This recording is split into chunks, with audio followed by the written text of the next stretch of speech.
Why are you sitting here all alone? The voice was small but steady. Anna Brooks stood in front of the wooden bench, her hair tied into uneven puffs, her sneakers dusty from running across the playground. She was only 6, but her brown eyes were bright with curiosity. Eli Hart, son of billionaire Marcus Hart, looked up slowly. He clutched the strap of his backpack as if it could shield him. At 6 years old, he had already grown used to sitting apart. He knew what came after questions like that: mockery, whispers, sometimes worse, because... He hesitated, his voice almost swallowed by the sounds of children laughing and shouting on the monkey bars. They don't want me there. Anna tilted her head. Why not? Before Eli could answer, the answer came in the form of cruel laughter. 3 boys from his class sauntered closer, smirks plastered across their faces. One held a carton of milk, another dragged his shoe through the mulch like a bully in a movie. Well, look at this, the tallest sneered. A one-legged tin boy making friends with. What is she? He squinted at Anna and then let out a barking laugh. Oh right, a little black girl. The others howled, one chimed in, voice dripping with meanness. Perfect. The broken toy and the wrong color. A pair of losers. Anna froze for a heartbeat. She had been teased before her clothes weren't new. Her skin darker than most kids at the fancy private school. But something in the way they said it, the way they pointed at Eli, lit a fire in her chest. That's not funny, she shouted, stepping forward so quickly the boys blinked. You don't get to say that. One of them threw a wadded-up napkin at Eli. Another flicked crumbs from his sandwich onto his clean shirt. Eli hunched, cheeks burning, wishing the ground would swallow him whole. Stop it, Anna's voice cracked, but she didn't back away. You're cowards. Picking on someone because he's different doesn't make you tough. It makes you mean and small, the tallest boy sneered. Or what, little girl? You gonna fight us? He scooped up a handful of mulch and raised it threateningly. Anna's chin lifted. Her fists balled at her sides. Or I'll tell Miss Carter you were throwing food again. And I'll tell my grandma. She knows how to make people listen. She glared, her voice fierce now. And you should remember, people are watching. Everyone can see how ugly you are. Around them, the playground had grown quieter. Other children stared, some wide-eyed, some whispering. The bullies shifted uneasily. Their bravado sagged beneath the weight of the stairs. Whatever, the leader muttered, dropping the mulch. This isn't over. He jerked his head, and the group slunk away, tossing nervous glances over their shoulders. Eli sat frozen, milk dripping from his shirt. Anna turned to him immediately, pulling a crumpled tissue from her pocket. She dabbed at the stains with careful little swipes, her eyes soft now. They're just dumb, she said firmly. Don't let them make you feel smaller. Eli swallowed hard. His chest ached with shame. But her words planted something else, something like warmth. Why did you do that? He asked, his voice trembling. Anna shrugged. Because it was wrong. And because... She broke into a grin, her gap-toothed smile sudden and bright. I think you could be my friend. If this story touched your heart, let us know where you are watching from in the comments. Like this video to support more powerful stories like this. And don't forget to subscribe to the channel for more. The bell rang then, sharp and commanding, and children scrambled toward the red brick building. Eli stood slowly. His prosthetic knee clicked, stiff and awkward, and he stumbled. Without hesitation, Anna grabbed his arm, steadying him. There, she said with a smile. Better. For the first time in a very long time, Eli believed her. The ride home that afternoon felt longer than usual. Eli sat in the back of the black SUV, staring out the tinted window as Atlanta's cityscape blurred past. The air inside smelled faintly of leather and polish, every surface pristine, just as his father liked. Marcus Hart was on the phone, his voice low and commanding, the words investors and deadlines carrying across the seat. Eli pressed his forehead against the cool glass. He should have been replaying the taunts from earlier, the sting of laughter, the milk dripping down his shirt. That was the usual rhythm of his afternoons. But today, another memory intruded Anna, small but fierce, standing her ground, her voice sharp as she called the bullies cowards. No one had ever done that for him. It clung to him like a fragile light. When the SUV pulled into the circular driveway of the Hart estate, the gates slid shut behind them. The mansion rose from manicured lawns like something out of a storybook. Tall white columns, arched windows, and a fountain that sparkled in the setting Sunday. Eli stepped out slowly, adjusting the strap of his backpack. His prosthetic leg clicked as it met the stone driveway. The sound always echoed here, bouncing off marble and glass, reminding him of the difference he tried so hard to hide. Inside, Vivian was waiting. She stood at the base of the sweeping staircase, every strand of her blonde hair perfectly in place. Her smile was wide but tight, as though her face were stretched by invisible strings. "You're late," she said, brushing invisible dust from Eli's shoulder. "Did you have another accident?" Her eyes dropped to the faint stain on his shirt. Eli stiffened. "Number." She arched a brow. "Then why is your uniform filthy? You know your father expects you to represent this family with dignity." Marcus ended his call and placed a hand on Eli's shoulder, though his eyes were already back on his phone. "He's fine, Viv. Let him breathe." Vivian's lips tightened, but she said no more. Instead, she ushered Eli toward the dining room. The long mahogany table stretched across the space, candles flickering though it was only early evening. Plates were set meticulously: steak for Marcus, roasted vegetables for Vivian, and for Eli, a carefully measured portion of grilled chicken and steamed broccoli. Eli picked at his food in silence. His mind wandered back to Anna. She had looked so small, yet somehow taller than all three bullies when she stood in front of them. He thought about her words, "Don't let them make you feel smaller." His fork slipped from his fingers and clattered onto the plate. Vivian's eyes flickered up. "Clumsy again," she murmured. "Perhaps you're overtired. We may need to scale back your physical therapy. Too much strain isn't good for a boy like you." Eli swallowed hard. "I can handle it." Her gaze sharpened. "That's not for you to decide." Marcus's phone buzzed again. He excused himself, leaving the table. The silence that followed felt colder than the marble beneath Eli's feet. After dinner, Vivian escorted Eli to his room. It was large, filled with shelves of untouched toys, the kind other children would have fought over. But to Eli, the room felt like a museum, beautiful but lifeless. As Vivian tucked him into bed, she adjusted his blanket with clinical precision. "You must be careful who you spend time with," she said softly, almost kindly. "Not everyone belongs in your world, Eli." He looked up at her, his heart thudding. "I met a girl today." Her hands stilled. "A girl?" "She helped me," he said. He thought of Anna wiping milk from his shirt with her crumpled tissue, of her hand steadying his stumble. Vivian's expression shifted, something sharp flashing behind her practiced smile. "That's sweet," she said slowly. "But remember what I told you. Some children aren't the right company. They don't understand what it means to be part of this family. Best to keep your distance." Eli wanted to argue, to say that Anna understood him better than anyone at school, but the weight of Vivian's gaze pressed down like stone. He turned onto his side, pretending to sleep until she left. The next morning, the chauffeur dropped him off at school. Eli's chest tightened as he stepped onto the playground. He half expected the boys from yesterday to return, jeering, throwing food. He saw them across the yard, whispering together, their eyes darting toward him. His stomach knotted. Then he heard her. "Hey, Eli." Anna waved from near the swings, her grin wide and unafraid. She ran toward him, her backpack bouncing against her shoulders. "I saved us a seat at lunch," she announced breathlessly, as if it were already settled. You want to sit with me?" he asked. "Of course," she said, as though it were the most obvious thing in the world. "That's what friends do." The word warmed him again. "Friends?"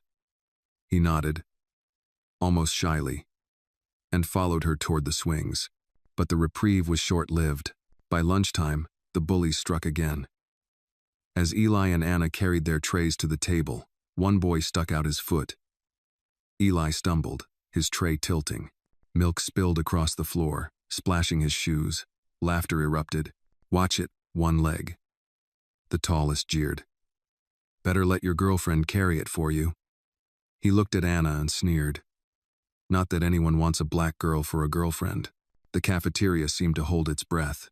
Eli froze, humiliation burning through him, but Anna slammed her tray onto the table with a bang that startled even the lunch monitors. "Shut up," she shouted, her voice carrying across the room. "You don't get to talk like that. You don't get to make fun of him, or me, or anyone." The room fell silent. Anna stood with her fists clenched, her small frame trembling with fury. "You think you're funny? You're not.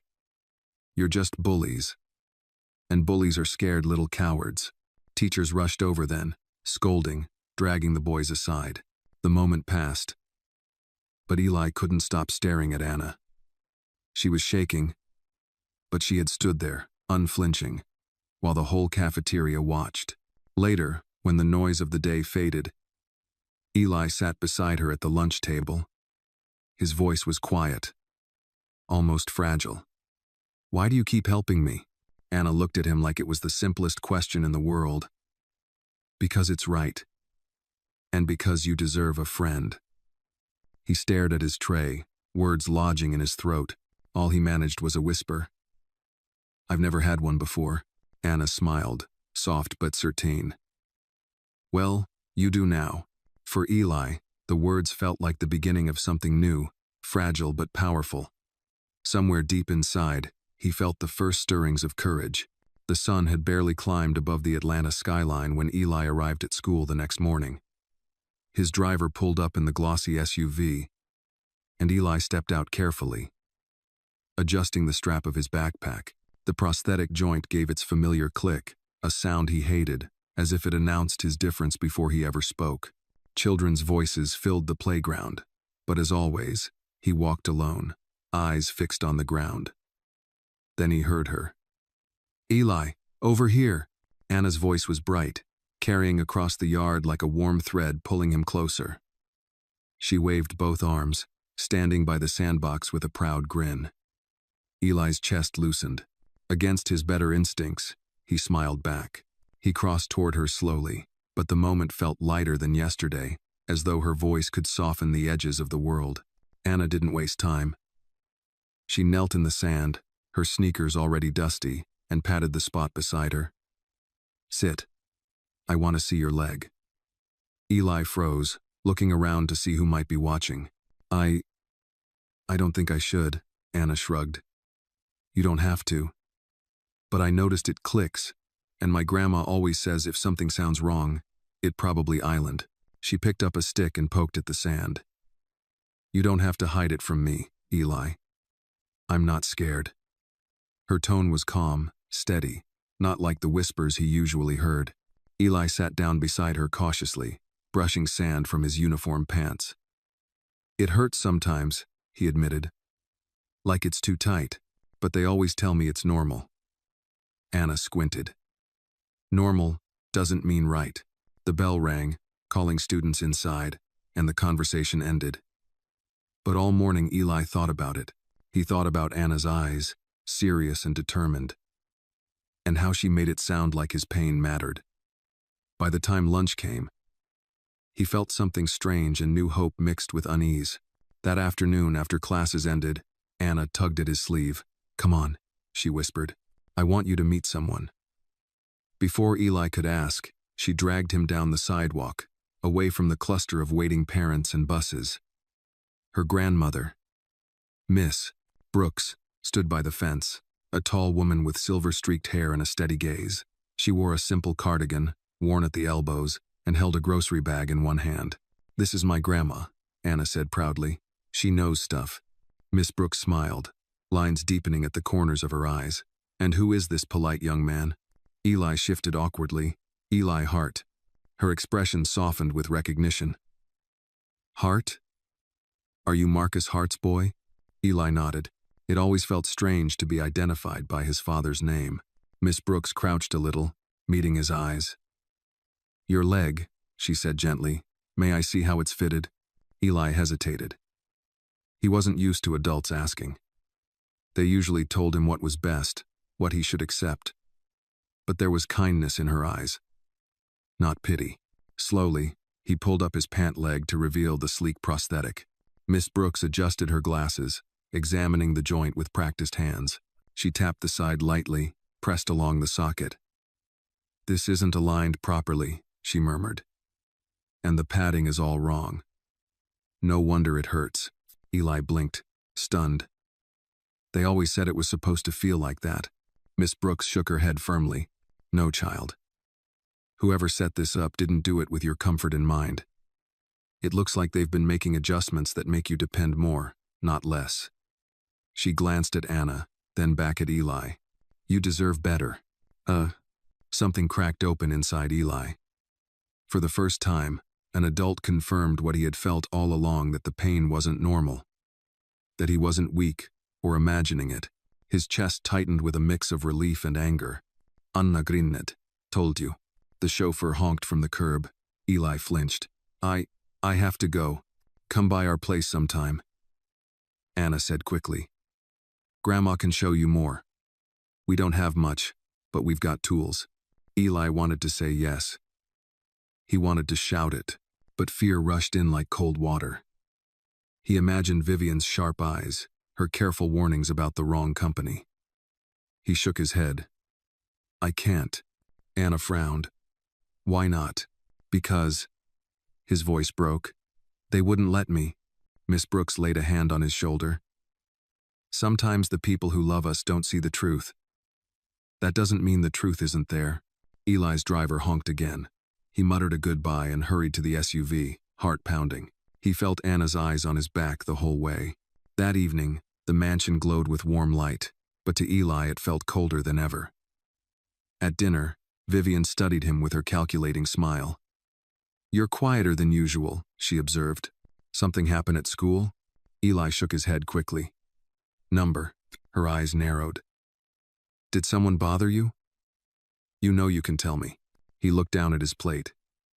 He thought of Anna, standing in the cafeteria, fists clenched, shouting at the bullies. He thought of Miss Brooks's steady hands, her certainty that something was wrong with his leg. And he thought of Vivian's voice, dripping with sweetness that always felt like chains. "I'm fine," he whispered. Marcus barely noticed, his phone lighting up with another call.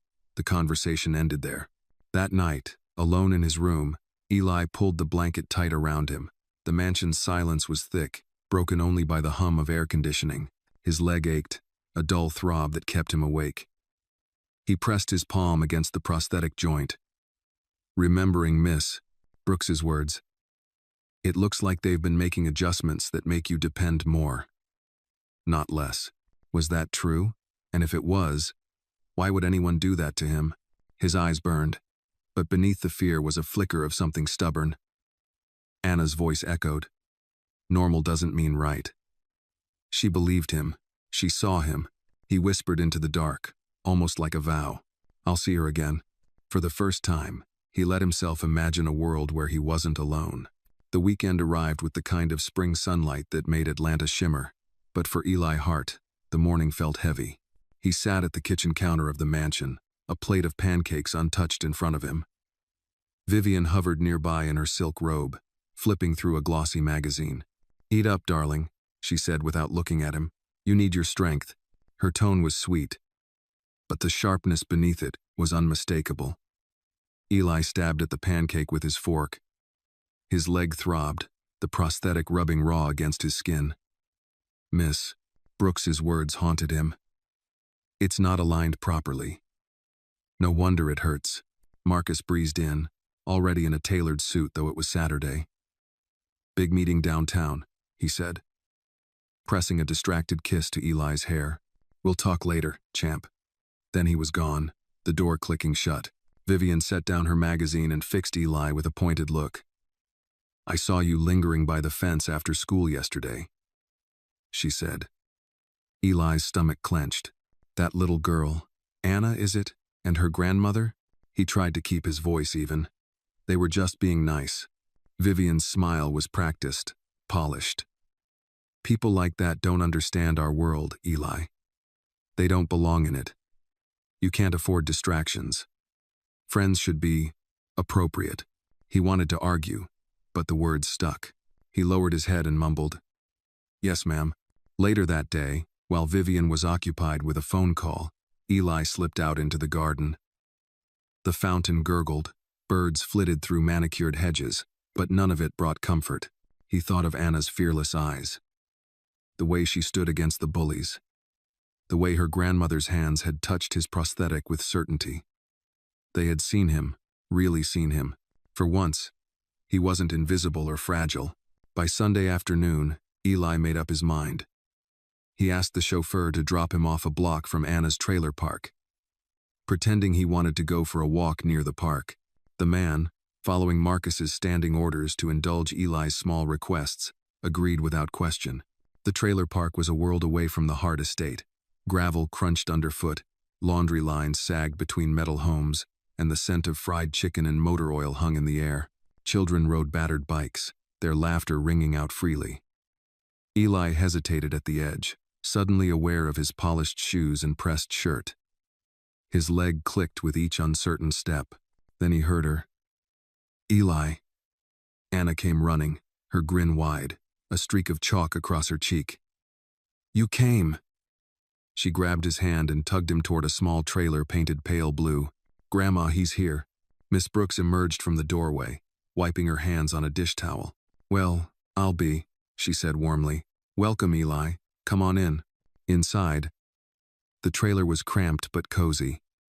The air smelled of cornbread and collard greens. Family photos lined the walls, smiling faces. Graduations. Birthdays. Eli stared. His own house had portraits too, but they were stiff, professional, more like business contracts than memories. "Sit down," Miss Brooks said gently. "Let's take a look at that leg of yours." Eli perched nervously on the couch as she examined the prosthetic. Anna hovered nearby, offering him a soda can with a crooked straw. "Here," she said. "It's the good kind cold from the freezer." Miss Brooks adjusted the socket, her touch firm but kind. "This padding is all wrong," she muttered. "It's forcing your muscles to work against the device, not with it. That's why you're always sore." She glanced at him. "When was the last time it was properly fitted?" Eli shrugged. "I don't know. Vivian says it's fine." Miss Brooks's eyes narrowed. "Well, Vivian's not the one walking on it, is she?" Anna piped up. "Grandma can fix it a little. She fixes my shoes all the time." Miss Brooks chuckled. "Shoes and prosthetics aren't quite the same, baby. But I can make some adjustments until we find someone who'll do it right." She disappeared into a back room and returned with a small toolbox. Carefully, she loosened the joint, shifted the padding, and tightened the screws. When Eli stood, the difference was immediate. The stiffness eased, the pain dulled. He took a cautious step, then another. Anna clapped her hands. "See? Better?" For the first time in months, Eli smiled. It really islanded. The moment was interrupted by the rumble of a familiar engine outside. Tires crunched on gravel. Eli's heart lurched. Through the thin curtains, he glimpsed the sleek black SUV pulling up. Vivian stepped out, her heels clicking against the ground, her eyes sharp as knives. "Eli," her voice sliced through the trailer walls. "What are you doing here?" He froze. Anna squeezed his hand. Miss Brooks straightened, her jaw set. Vivian swept into the trailer without waiting for an invitation. Her gaze flicked around the modest space, nose wrinkling at the smell of cooking greens. Then, her eyes landed on Eli.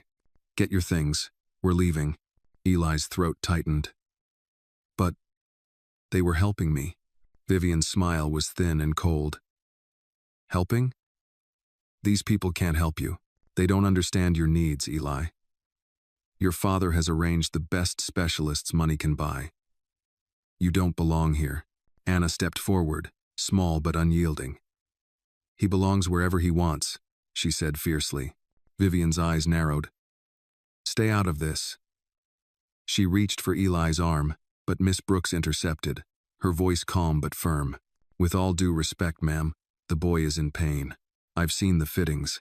Something isn't right." Ugh. Vivian's mask cracked for a moment, anger flashing across her face. She tightened her grip on Eli's arm. "We'll discuss this at home." Eli looked back at Anna, her eyes blazing with loyalty. He wanted to stay, wanted to shout that she was right, that Miss Brooks was right, that something was wrong. But fear clamped his chest. He lowered his head and allowed himself to be led out. The ride back was silent. Vivian's perfume filled the car, cloying and suffocating. At last she spoke, her voice like velvet wrapped around steel. "You will not go back there, Eli. Do you understand? Those people are not your friends. They're beneath you." He stared at his hands, fighting tears. Anna's words echoed in his mind. He belongs wherever he wants. For the first time, he wondered if maybe, just maybe, Vivian was lying. The next morning, Eli woke with a dull ache in his leg and a knot in his stomach. Sunlight poured through the tall windows of his bedroom, glinting off polished picture frames and the glossy surface of untouched toys. He sat up slowly, running his hand over the blanket as if it could steady him. The memory of Vivian's cold voice from the night before echoed. "You will not go back there." He pulled his knees close and whispered into the silence. "But they were helping me."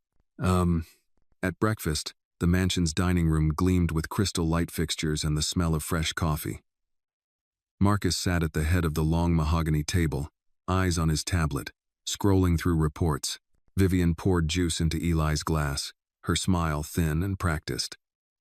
"We'll have an adjustment scheduled this week," she said smoothly, buttering her toast.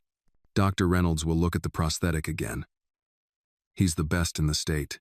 Eli shifted in his chair. "It doesn't feel right." "Miss," Brooks said. Vivian's hand froze for a fraction of a second. Knife poised over the toast. Then she set it down with exaggerated calm. "Miss Brooks is not a doctor. She is a stranger. You don't need to listen to her." Marcus glanced up briefly, his brow furrowing. "Who's Miss Brooks?" "No one important," Vivian answered quickly. "Just someone who shouldn't be interfering." Eli swallowed hard. His father's eyes softened for a moment. But then the tablet buzzed with a new message, and the moment passed. Marcus turned away, lost again in business. Vivian leaned closer, her voice low and sharp enough for only Eli to hear. "If you mention them again, you'll lose what little freedom you have left. Do you understand?" Eli's fork trembled in his hand. He nodded, though every part of him wanted to scream. At school that day, the playground felt different. The bullies still lingered near the swings, whispering and pointing. But they didn't approach. Anna's defiance had rattled them. Eli walked more carefully, each step a reminder of the adjustments Miss Brooks had made. His leg still hurt, but the stiffness had eased slightly, and he wondered what more could change if she were allowed to truly fix it. Anna spotted him near the slide and bounded over. "Hey, did it still feel better after yesterday?" Eli glanced around nervously. "I'm not supposed to talk to you." Anna blinked, then frowned. "Who said that?" He lowered his voice. "Vivian. She doesn't want me to see you. Or your grandma." Anna crossed her arms, her small face fierce. "That's dumb. She doesn't get to tell you who your friends are." Eli wanted to believe her, but fear clung to him like shadows. She's scary when she's mad." Anna tilted her head, then reached into her pocket and pulled out a small object. It was a toy wrench, chipped and scratched, clearly well loved. She pressed it into his hand. "Keep this. When you hold it, remember you're not alone. Even if she yells, even if it's scary, you've got me." Eli's throat tightened. He curled his fingers around the toy, feeling its solid weight. "Thank you," he whispered.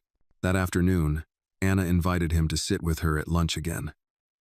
They chose a table in the corner, away from the bully's eyes. She pulled out a peanut butter sandwich, wrapped in wax paper, and offered him half. "Grandma says food tastes better when you share." Eli hesitated. At home, meals were plated with precision, measured and controlled. No one ever asked him to share. He took the sandwich, biting into it. It was simple, sticky, and perfect. For a few minutes, they talked about nothing important: dogs, cartoons, what they wanted to be when they grew up. Anna declared she wanted to be an inventor. "I'm going to build machines that fix things people say can't be fixed." she said proudly. Like your leg. Eli smiled despite himself. Maybe I could help. Her eyes lit up. See, we'd make a good team. After school. As Eli waited for the SUV, Anna and Miss Brooks approached. Vivian's car hadn't arrived yet, so the air felt almost safe. Miss Brooks crouched to his level. I've been thinking, sweetheart.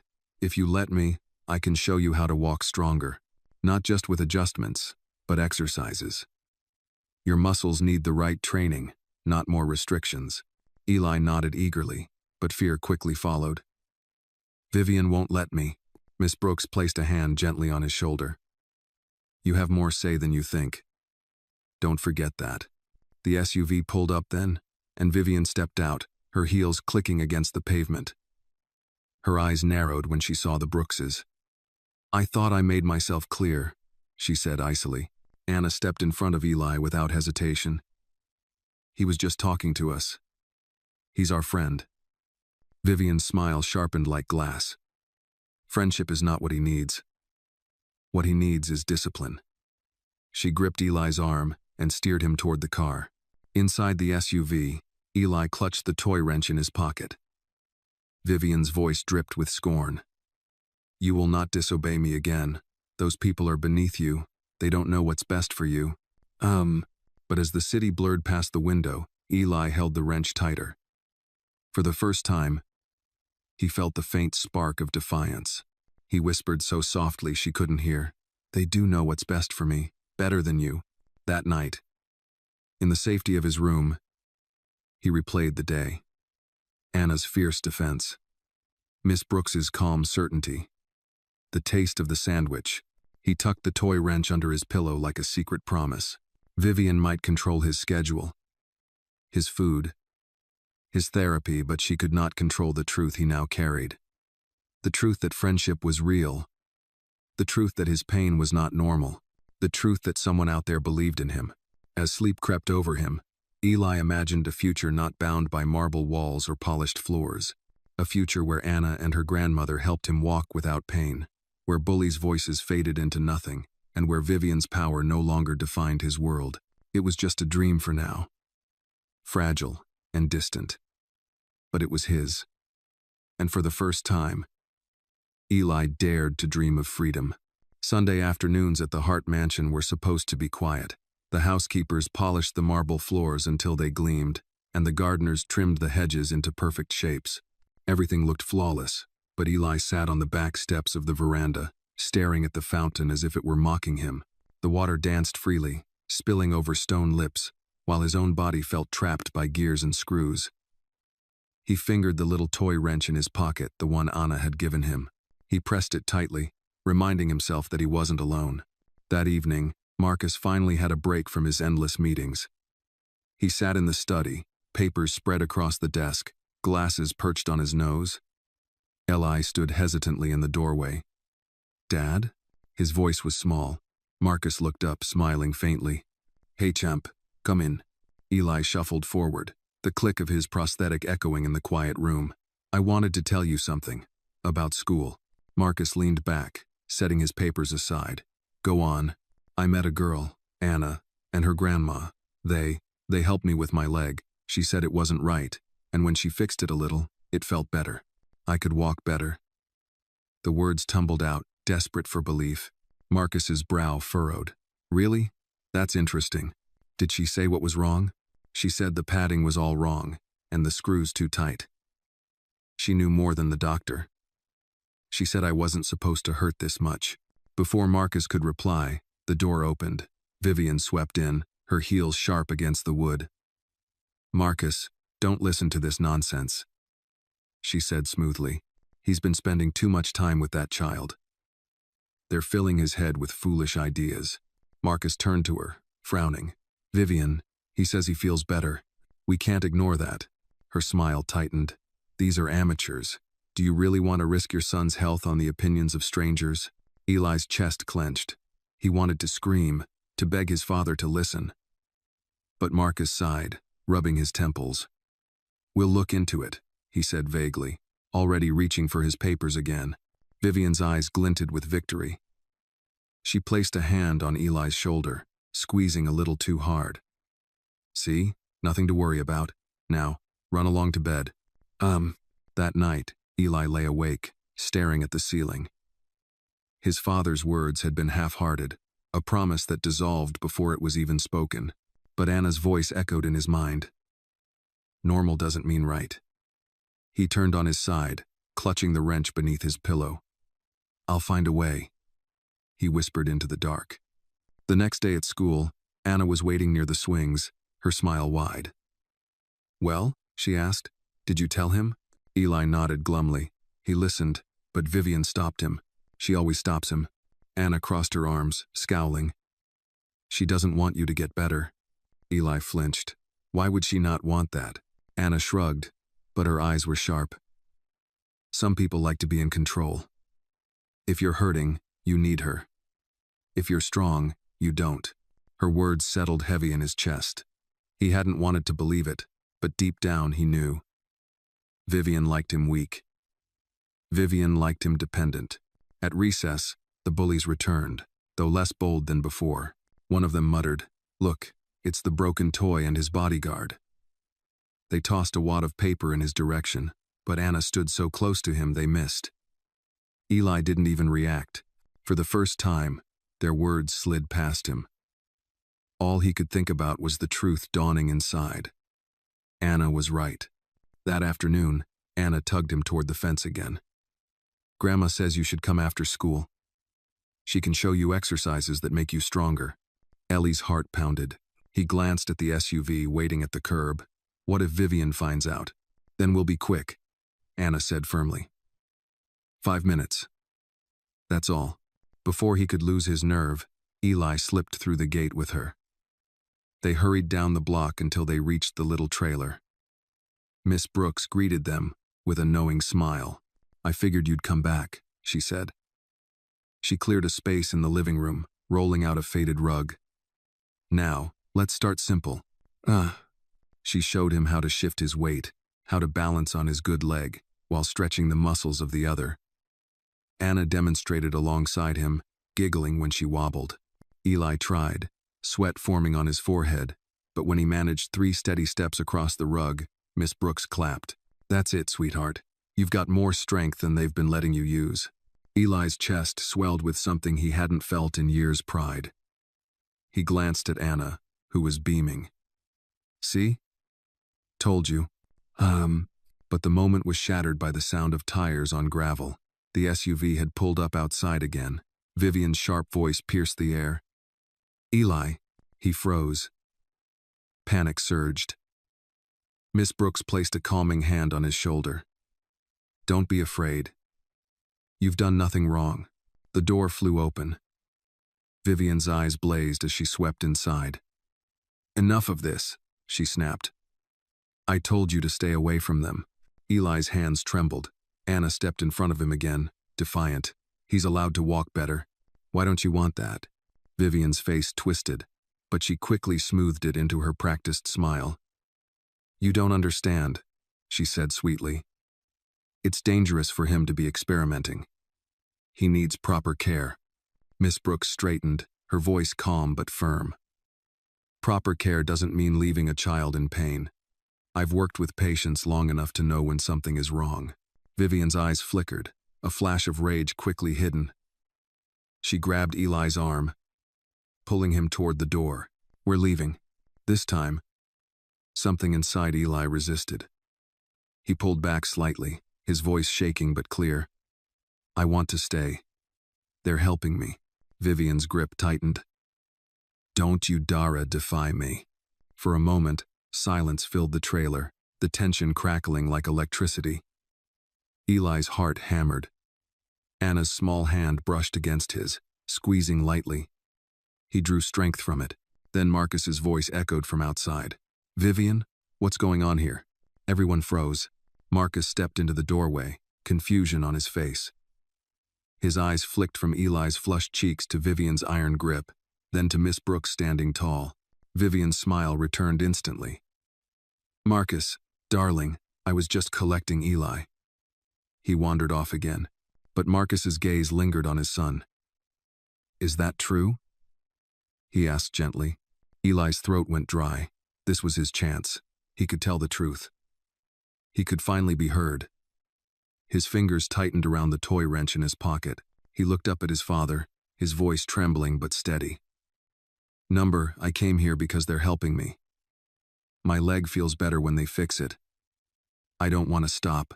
Vivian's smile faltered. Marcus's eyes darkened as he looked back at her. And in that moment, Eli knew. The fight for the truth had finally begun. Monday morning dawned gray and heavy, as if the sky itself carried secrets too weighty to hold. Eli sat in the back seat of the SUV. His fingers curled around the toy wrench Anna had given him. The memory of yesterday's confrontation clung to him, Vivian's grip. Miss Brooks's calm defiance. His father's searching eyes. He had spoken up. For the first time. And Marcus had looked at him differently.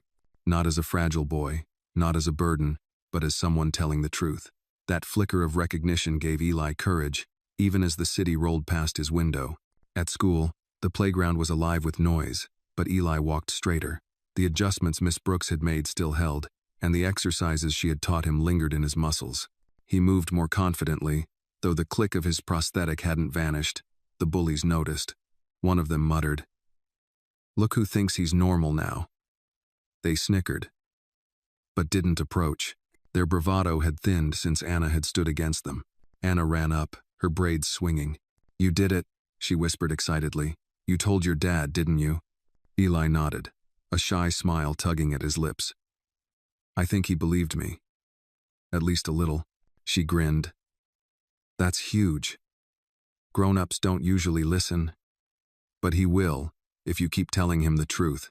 In class, Eli found himself raising his hand more often. The teacher seemed surprised when he answered correctly, as though she had never expected much from him. At lunch, he and Anna sat together in their corner, sharing sandwiches again. Each bite tasted like defiance, like proof that he was no longer invisible. But when the final bell rang, dread returned. The SUV idled at the curb, and Vivian's silhouette was visible through the tinted glass. She was waiting. Eli's chest tightened. On the drive home, silence filled the car until Vivian finally spoke. "You embarrassed me yesterday," she said coldly.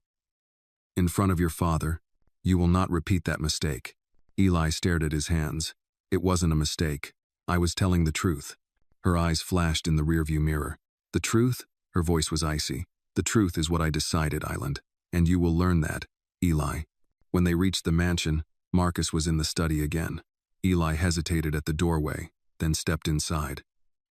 "Dad, can I talk to you?" Marcus set aside his tablet, curiosity in his eyes. "Of course." Vivian appeared almost instantly, her smile tight. "Marcus, don't indulge this. He's confused." Eli cut her off, his small voice shaking but firm. "I'm not confused. My leg isn't right. Miss Brooks fixed it, even a little, and it's better." "Why won't you listen?" Marcus's gaze sharpened, flicking between them. "Vivian, is there a reason we haven't sought a second opinion?" Her mask slipped for a fraction of a second. "Because we already have the best specialists," she said quickly. "Anything else would be a waste of time and risk his health." Eli's fists clenched. "It hurts every day. Shouldn't the best doctors make it stop hurting?" Marcus's face softened with concern. "He has a point."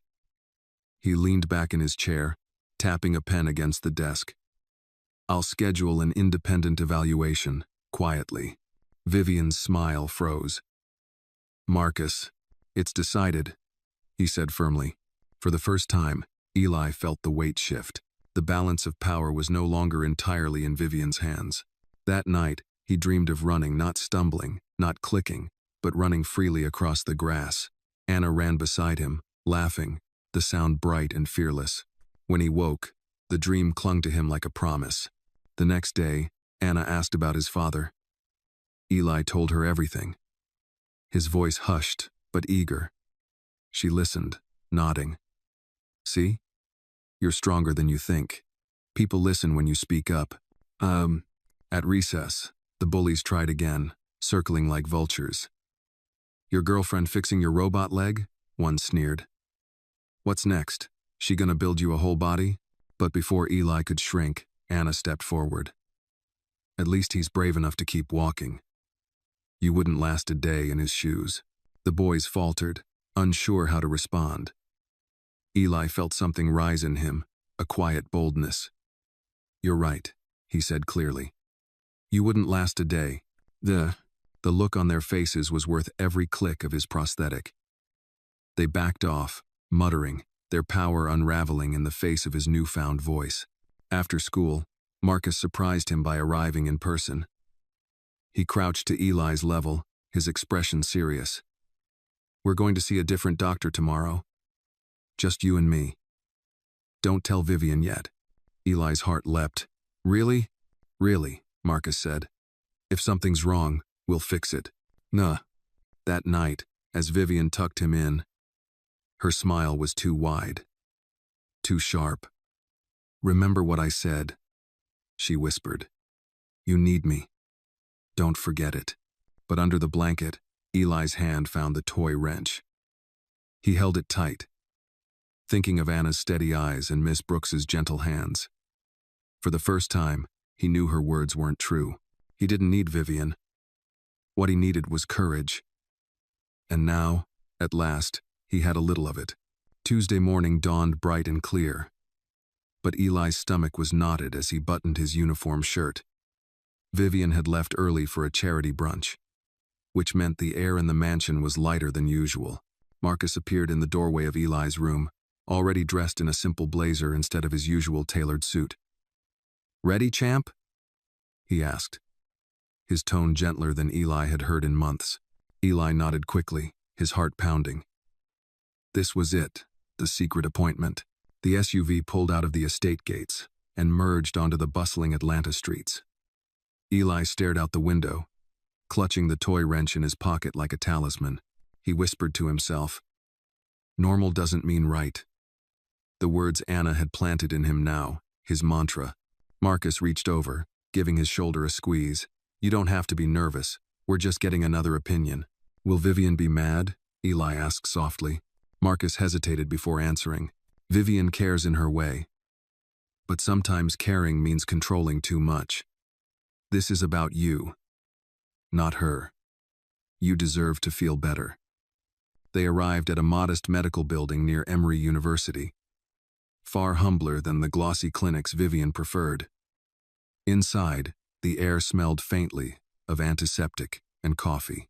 A young woman at the reception desk smiled warmly as Marcus signed them in. Within minutes, they were led to a small exam room where Dr. Patel, a prosthetic specialist, greeted them. She knelt to Eli's eye level, her kind eyes steady. Hi, Eli. I hear you've been very brave. Eli blinked, unused to being spoken to like a person instead of a project. My leg hurts, he admitted. It's always tight, and it clicks too much. Dr. Patel nodded. Let's take a look together. She examined the prosthetic carefully, checking the socket, padding, and alignment. She frowned slightly, then adjusted her glasses. This doesn't look right. In fact, it looks deliberately misaligned. Oh, Marcus stiffened. Deliberately? Yes, she said carefully. The padding is uneven, forcing pressure where it shouldn't be. The joint screws are tightened incorrectly. These aren't the kind of mistakes a top specialist would make accidentally. Eli's heart raced. He looked at his father, desperate for him to believe. That's what Miss Brooks said, he whispered. Marcus's jaw tightened, and she was right. Dr. Patel adjusted a few components and replaced the padding. This is temporary, she said, but he should feel immediate relief. When Eli stood and took a cautious step, he gasped. The sharp ache that had shadowed him for years was softer now, almost gone. He walked across the small room, his face lighting up. It doesn't hurt as much. Marcus's eyes softened, pride and anger mixing. You're incredible, son. He turned to Dr. Patel. What would cause this kind of setup? Carelessness? Negligence? Dr. Patel hesitated. It looks intentional. Sometimes there are financial incentives for frequent adjustments and replacements. The more dependent the patient, the more profitable the case. Marcus's face darkened. He thanked her, promised to schedule a full evaluation, and led Eli back to the car. As the SUV pulled away, Marcus stared out the window, his fists clenched. "Someone's been lying to us," he said quietly. "And I'm going to find out who." At school that afternoon, Eli found Anna waiting near the fence. He ran to her, his steps steadier than before. "It worked," he exclaimed. "The doctor said you and your grandma were right." Anna's grin nearly split her face. "I knew it. See? Grown-ups don't always know everything." "Sometimes kids do." Eli nodded eagerly. "Dad believes me now." He saw it himself. But before they could celebrate further, a shadow fell across them. One of the bullies from before. The tall boy with sharp eyes sneered. "What are you so happy about, one leg? Did your little girlfriend fix you up with duct tape?" he snorted. "A broken toy and a poor black girl. Perfect match." Eli's chest tightened. But this time he didn't shrink. Anna stepped forward, her fists balled. "Leave him alone," she snapped. The boy laughed, picking up a wad of trash from the ground and tossing it at them. It bounced off Eli's shoulder. "What's she gonna do? Fix you with her junkyard tools?" Something inside Eli sparked. He stepped forward, his voice trembling but strong. "She already fixed me, and she's braver than you'll ever be." The bully faltered, surprised by Eli's sudden boldness. Kids nearby stopped to watch, whispers rising. Anna grinned, her pride radiating. "You heard him. Now back off." A teacher's whistle blew across the yard, breaking the moment. The bully muttered something under his breath and slunk away. Eli's knees wobbled, but Anna clapped him on the back. "You did it," she whispered. "You stood up." That night at dinner, Vivian studied Eli with narrowed eyes. "You seem different today," she said coolly. Eli met her gaze, something new burning in his chest. "That's because I am." Marcus looked between them, sensing the undercurrent. He cleared his throat. "Vivian, we need to talk." Privately. Her smile faltered, but she rose gracefully. "Of course, dear." Eli sat in silence, but under the table his fingers found the toy wrench. He held it tightly, feeling the weight of Anna's courage, Miss Brooks's wisdom, and his father's growing belief. For the first time, he felt the balance tipping. The lies were starting to crack. In the quiet of his room later, Eli whispered into the dark, "She won't win. Not this time." He closed his eyes. The dream of running returning to him, brighter now, closer than ever. The next morning, the rain had cleared, and the sky over Atlanta was a brilliant blue. Eli walked into school with his shoulders straighter than usual. The adjustments Dr. Patel had made still held. Each step felt lighter, less painful. For the first time in years, he didn't dread the long walk from the front gate to the classroom. Anna noticed right away. She came running across the playground, her backpack bouncing. "You're walking better," she shouted, her eyes wide with excitement. "See? I told you it wasn't supposed to hurt." Eli couldn't stop the smile that spread across his face. "It really doesn't. Not like before. My dad saw it too. He believes me now." Anna beamed, then puffed out her chest dramatically. "Well, that's because you had the best team, me and Grandma." She leaned closer, lowering her voice conspiratorially. "And you. You spoke up. That's the bravest part." Their moment was cut short when a familiar group of boys stalked across the yard. The tallest one, who had sneered at them so many times before, wore a twisted grin. "Look who thinks he can walk now," he jeered. "The robot boy and his little maid." He smirked at Anna. "Bet you polished his leg this morning, huh?" The others laughed, shoving each other. Anna planted her hands on her hips. "You need to stop," she said loudly, her voice sharp enough to draw the attention of other kids nearby. But the tallest boy wasn't finished. He bent down, scooping up a fistful of wet mulch from the ground. With a cruel smirk, He hurled it at Eli. The clump of dirt splattered across Eli's shirt, leaving dark stains. The crowd gasped, then laughed nervously.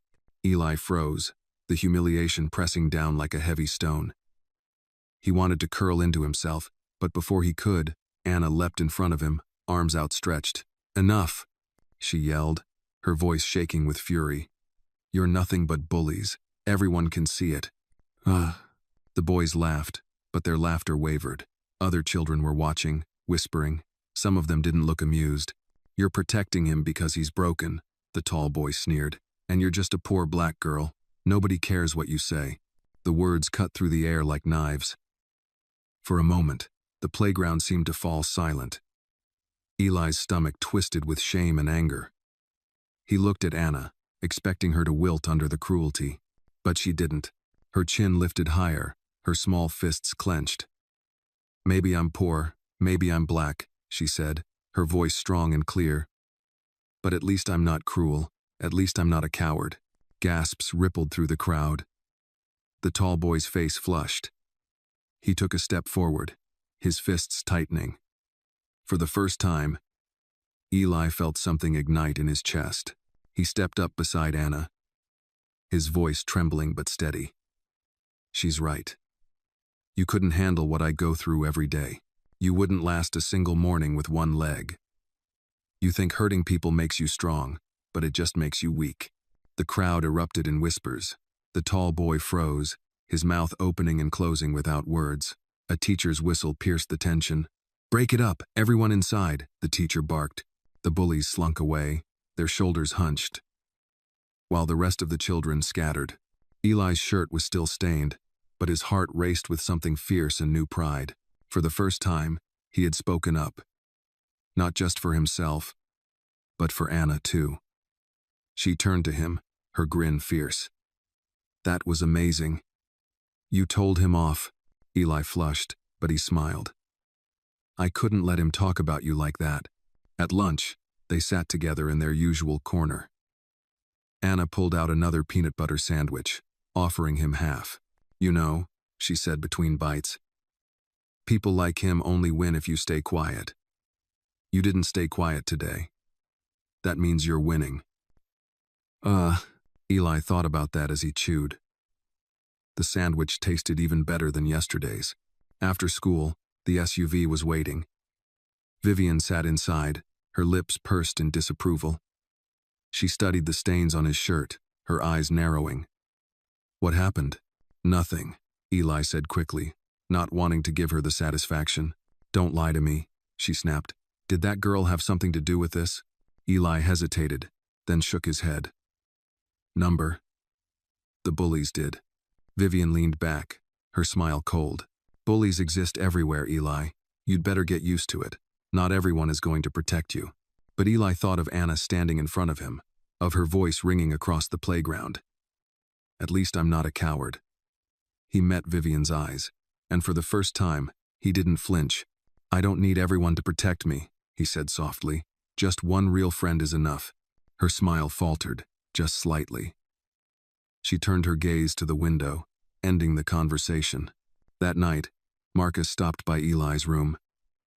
He sat on the edge of the bed, studying his son's face. "You've been different lately," he said. "Stronger." "What's changed?" Eli hesitated, then pulled the toy wrench from under his pillow. "I have a friend," he said simply. "She believes in me. That makes me strong." Marcus's eyes softened. He ruffled Eli's hair, something he hadn't done in years. "I'm glad you found that. Everyone deserves at least one person who believes in them."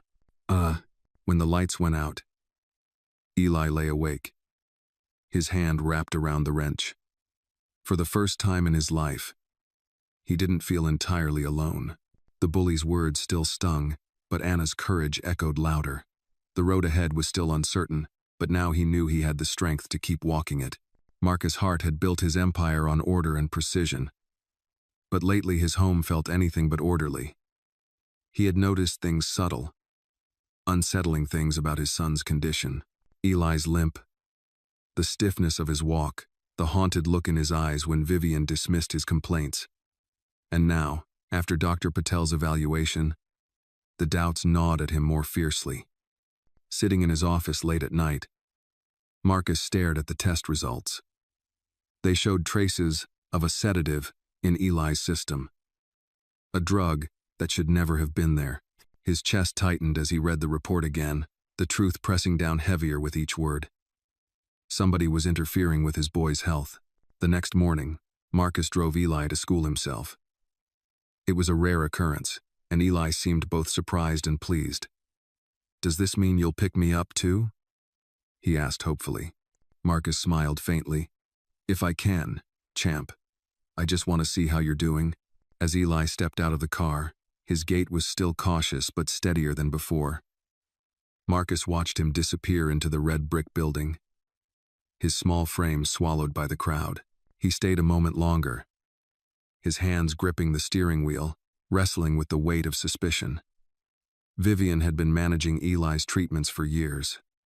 What if she was the one behind the irregularities? At recess, Eli and Anna sat under the shade of the oak tree near the edge of the playground. Anna tore open a small bag of chips she'd saved from her lunch. She poured half into Eli's palm. "So," she said through a mouthful, "what did your dad say about the doctor?" Eli's face brightened. "He believes me now. He's going to get more tests. And he said he doesn't want Vivian to know yet." Anna's grin widened. "That's huge. If your dad's on your side, then things can change."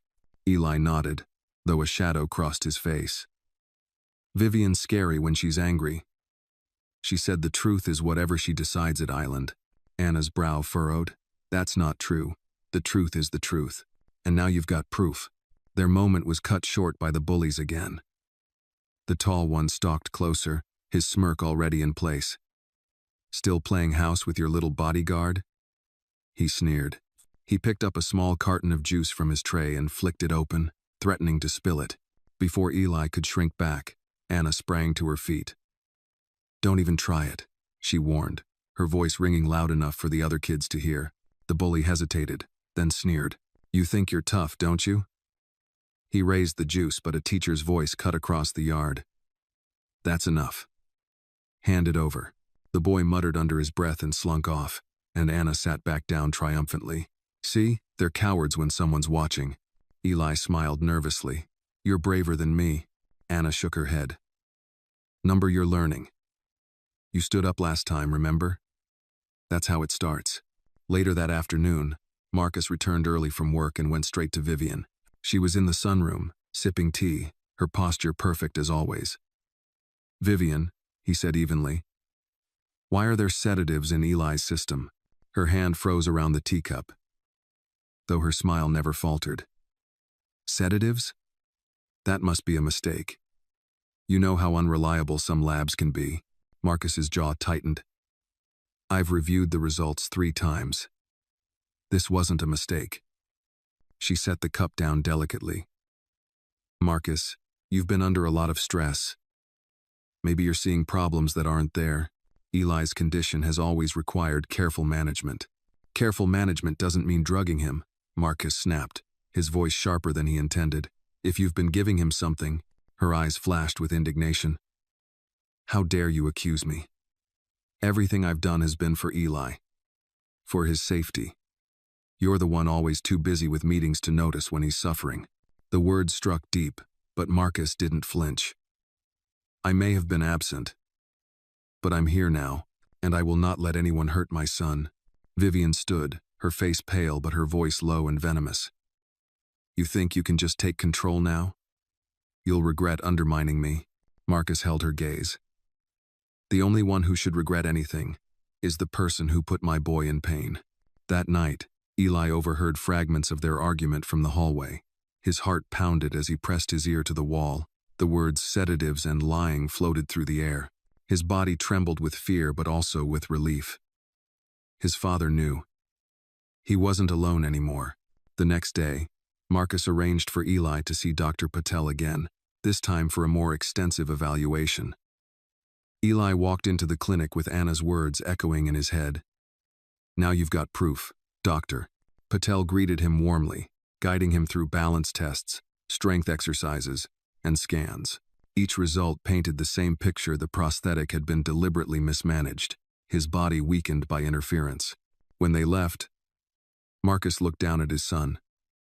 "This ends now," he said firmly. "No more secrets." Eli swallowed hard. "What about Vivian?" Marcus's expression hardened. "If she's behind this, she won't be in this house much longer."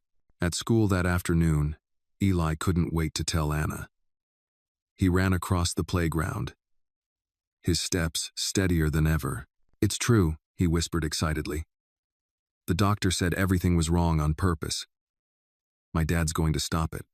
Anna's eyes widened, then filled with triumph. "I knew it. She can't win if you and your dad stick together." Eli nodded, his heart racing with equal parts fear and hope. For the first time, he could see the possibility of freedom not just from the pain in his leg, but from the shadow that had haunted his home for so long. That evening, the Hart mansion glowed with its usual grandeur, chandeliers blazing across polished marble floors. But the atmosphere was tense, brittle, like glass about to crack. Eli sat at the long dining table, his fork idle, pushing broccoli around his plate. Marcus sat at the head, unusually silent, eyes fixed on Vivian across the table. She carved her steak with deliberate precision, her smile pasted on but her knuckles white around the knife. Finally, Marcus broke the silence. "Vivian, we need to talk about Eli's care. I've had him evaluated independently. Dr. Patel confirmed what we suspected: his prosthetic was deliberately misaligned, and sedatives were found in his system. I want an explanation." The knife clattered against the plate. Vivian's face flushed, but she recovered quickly. "I don't know what kind of charlatan this Patel is, but she's wrong. I've been doing everything to protect Eli. Those doctors you hired before, the specialists, they agreed with me." Marcus's eyes narrowed. "Did they? Or did you ensure that they told me only what you wanted me to hear?" Eli sat frozen, his heart thudding. He had never heard his father speak like this to Vivian before. Vivian leaned forward, her voice icy. "You're accusing me of sabotage, of poisoning your son? Marcus, this is outrageous." Marcus's voice was steady, unyielding. "I'm accusing you of something worse: betrayal. If you were willing to compromise Eli's health for control, then I need to know why. Were you being paid? Was it greed? Or was it something else?" Vivian's eyes flickered, just for an instant. Then her smile returned, cold and sharp. "Careful, Marcus. You don't want to start tearing this family apart based on a child's complaints and the word of a neighborhood grandmother." Eli's chest tightened, but he pushed his chair back, his small voice cutting through the tension. "It's not just her. I feel it. Every day. It hurts. And now, I know it's not supposed to. You've been lying to me." The words landed like stones. Marcus's gaze softened toward Eli, but hardened when it returned to Vivian. "Enough lies," he said. "Tomorrow we're going public with new specialists. I'll be moving forward without you." Vivian's mask cracked, her lips trembled with rage. "You'll regret this, Marcus. Both of you." She rose from the table, her heels striking sharp against the floor as she stormed away. Eli's appetite vanished completely. He whispered, "She hates me." Marcus reached across the table, resting a hand on his son's. "No, Eli, she hates the truth, and the truth is on your side." The next day at school, Eli felt the weight of what had happened. Anna noticed immediately. "You look tired," she said, handing him a cookie wrapped in foil. "Did something happen?" Eli bit into the cookie, the sweetness grounding him. "My dad confronted Vivian. He believes me now. But she's mad, really mad." Anna's eyes flashed with determination. "Good. Let her be mad. That means she's losing." But the bullies weren't done either. During recess, the tall boy cornered them near the fence, his friends flanking him. "Heard your daddy's rich wife is in trouble," he sneered. "Guess even she doesn't want you." He picked up a handful of gravel and tossed it at Eli's shoes. "No one wants a broken kid." Before Eli could react, Anna stepped between them, her voice fierce. You don't know anything. He's stronger than you'll ever be. And at least he has someone who cares about him. The tall boy snorted. You? You're nothing. Just some poor black girl who thinks she matters. The cruelty hit hard. But Anna didn't flinch. I do matter, she said firmly. And so does he. That's why you'll never beat us. The teacher's whistle shrieked again, scattering the crowd. Eli's legs trembled, but inside, something stronger took root. Anna's words weren't just for him, they were for herself too. She was fighting the same battle he was against, a world that wanted to make them feel small. That afternoon, Marcus picked Eli up. Instead of going home, he drove downtown, pulling into a quiet cafe. They sat at a corner table, far from prying ears. Marcus leaned in, his voice low. Eli, I need you to tell me everything. Every time you felt different, every time something didn't feel right. Don't leave anything out. Eli swallowed, then began. He told his father about the stiffness, the constant pain, the way Vivian always brushed it off. He described the strange taste in his drinks, the times he felt dizzy for no reason. He even confessed how he'd been afraid to speak up. Marcus listened intently, his jaw tightening with each word. When Eli finished, Marcus reached across the table. You've been brave, son. Braver than I realized. I should have seen it sooner, but I promise you I see it now. Owen. Eli's throat burned. He blinked hard, but the tears spilled anyway. I just wanted someone to believe me. Marcus pulled him into a hug, strong and steady. I believe you, and I'll never doubt you again. That night, as they returned home, Vivian was waiting in the foyer, her smile brittle. Where have you been? She demanded. Marcus's voice was calm, but there was steel underneath. With my son. Getting the truth. Her eyes darted between them, suspicion simmering, but Eli stood taller, holding his father's hand. For the first time, he didn't feel small under her gaze. He felt protected, shielded by the truth.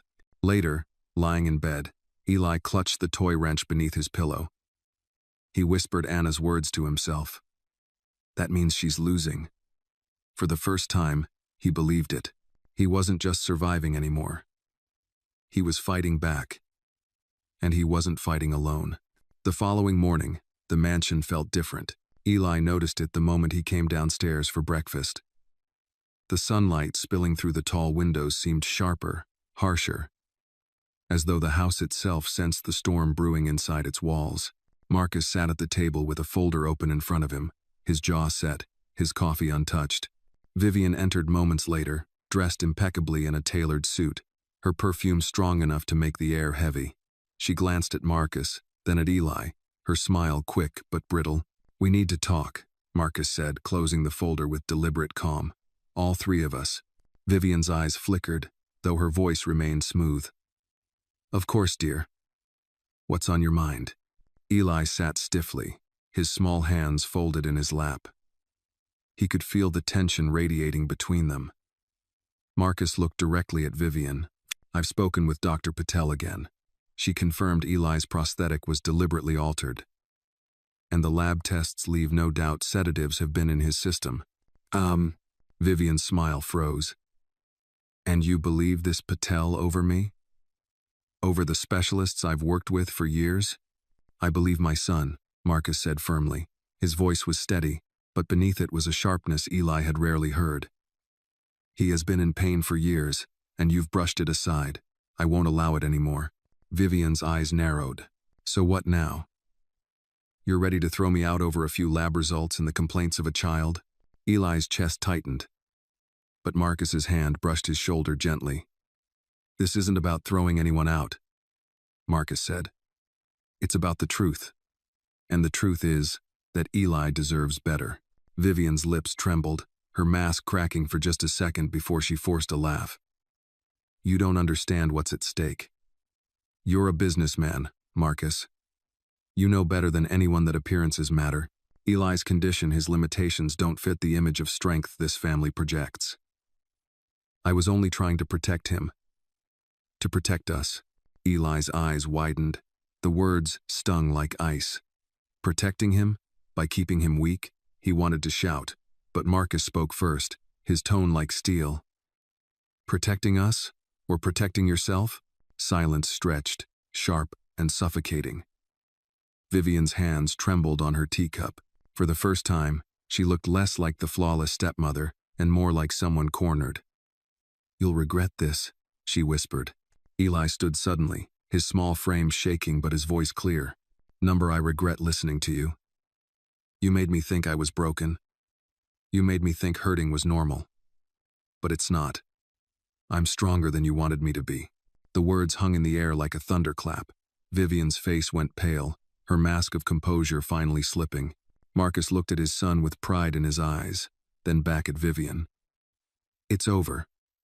You won't make another decision about Eli's health. I'll be handling everything from here." Vivian turned sharply, storming from the room. The sound of her heels echoed through the hall until the door slammed behind her. Eli exhaled shakily, his knees wobbling. But inside he felt something fierce: relief, defiance, and hope all tangled together. That afternoon, Marcus picked Eli up from school again.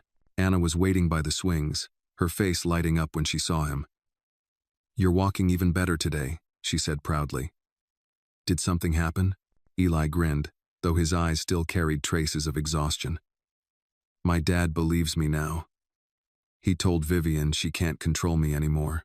Anna clapped her hands, her voice ringing with delight. "Yes, I knew he'd come around. Now she can't stop you from getting better."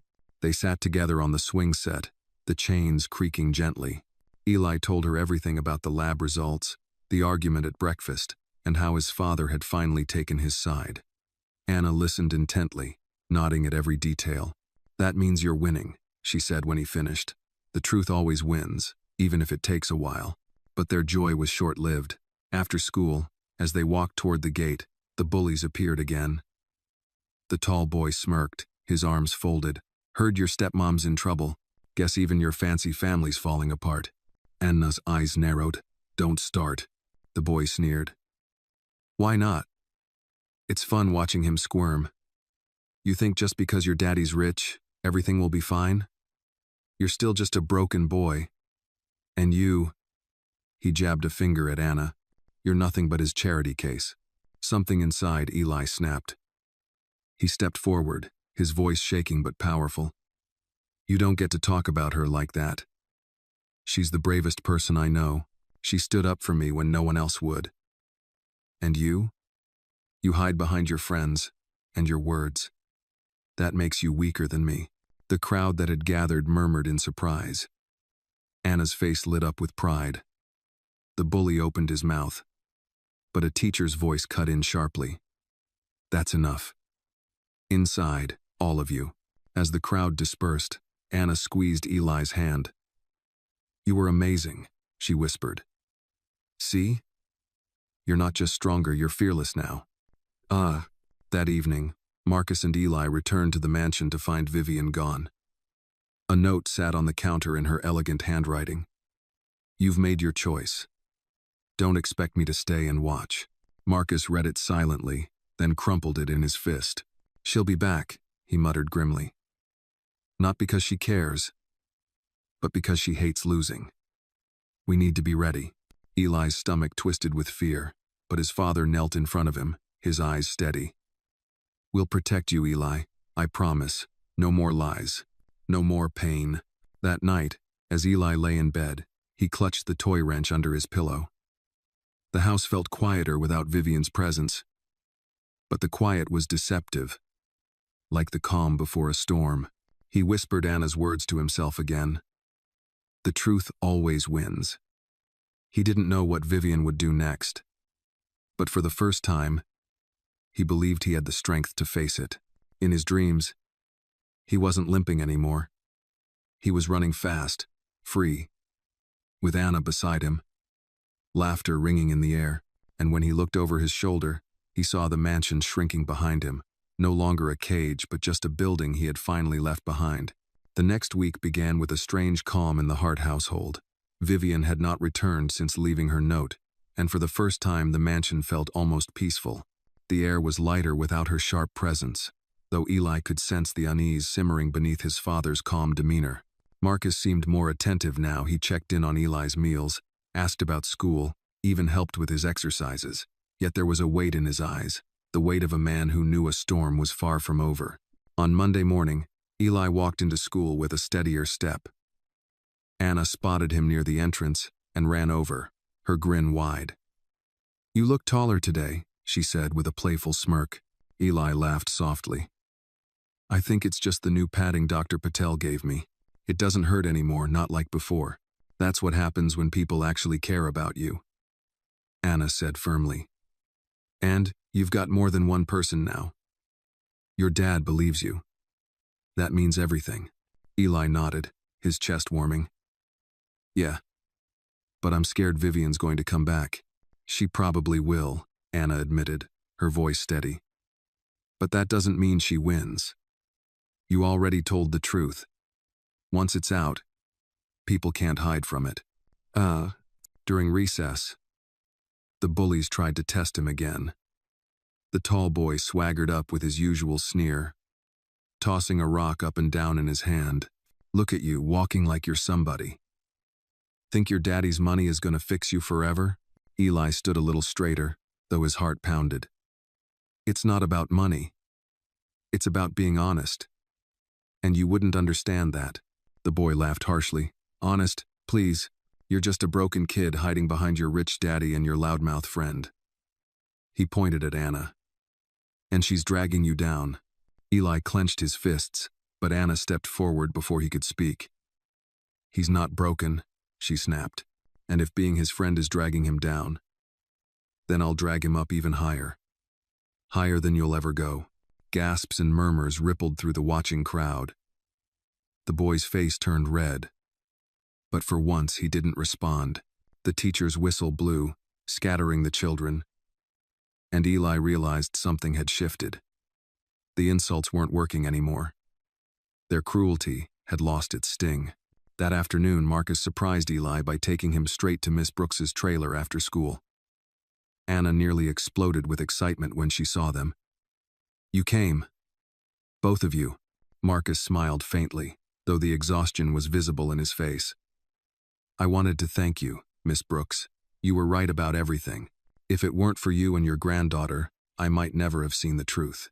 Miss Brooks nodded, her wise eyes steady. Sometimes it takes the voice of the innocent to shake us awake.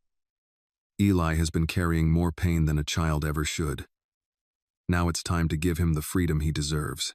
Eli looked between them, hope flickering in his chest. "Does that mean I'm getting a new leg?" "Not just a new leg," Marcus said. "A new chance.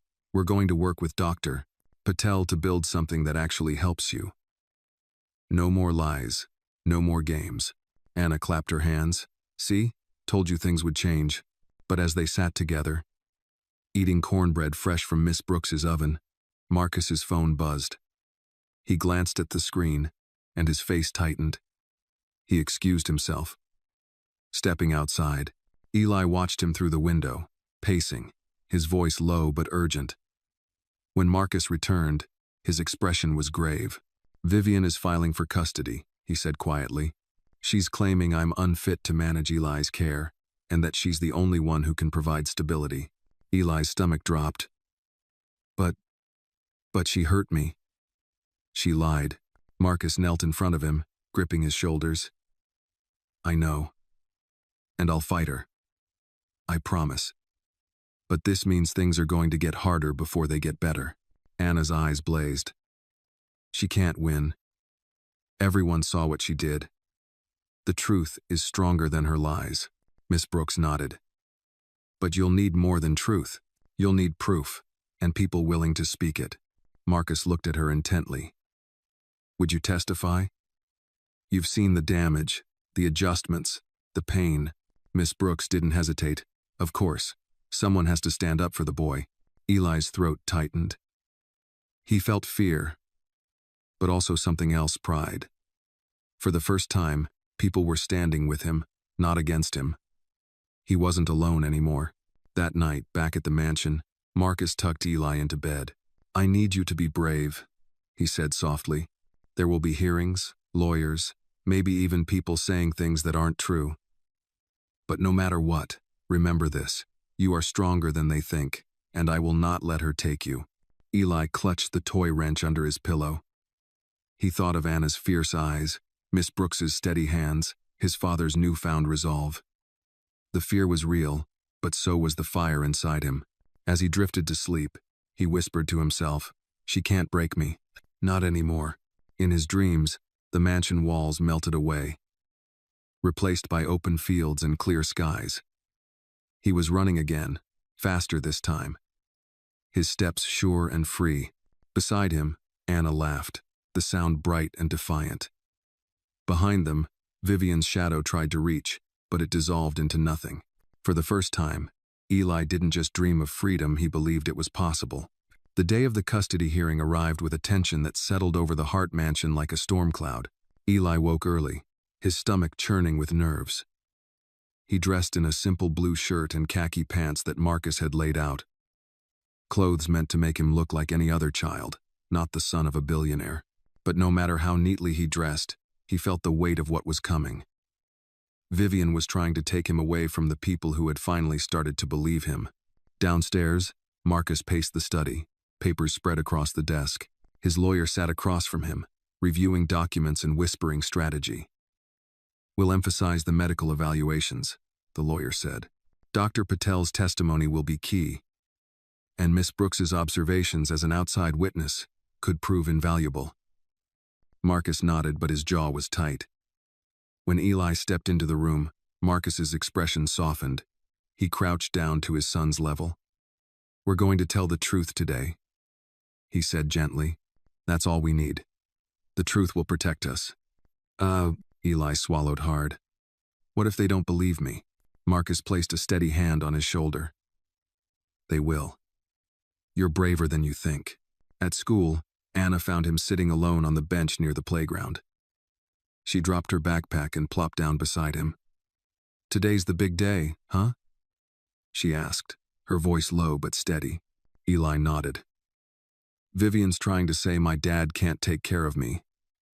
She wants to be in charge again." Anna's eyes flashed with determination. "She can't win if you and your dad stick together. And remember, me and Grandma are on your side too." She reached into her pocket and pulled out another trinket, a small button shaped like a star. She pressed it into his palm. "For luck. Keep it with the wrench. That way you've got double strength."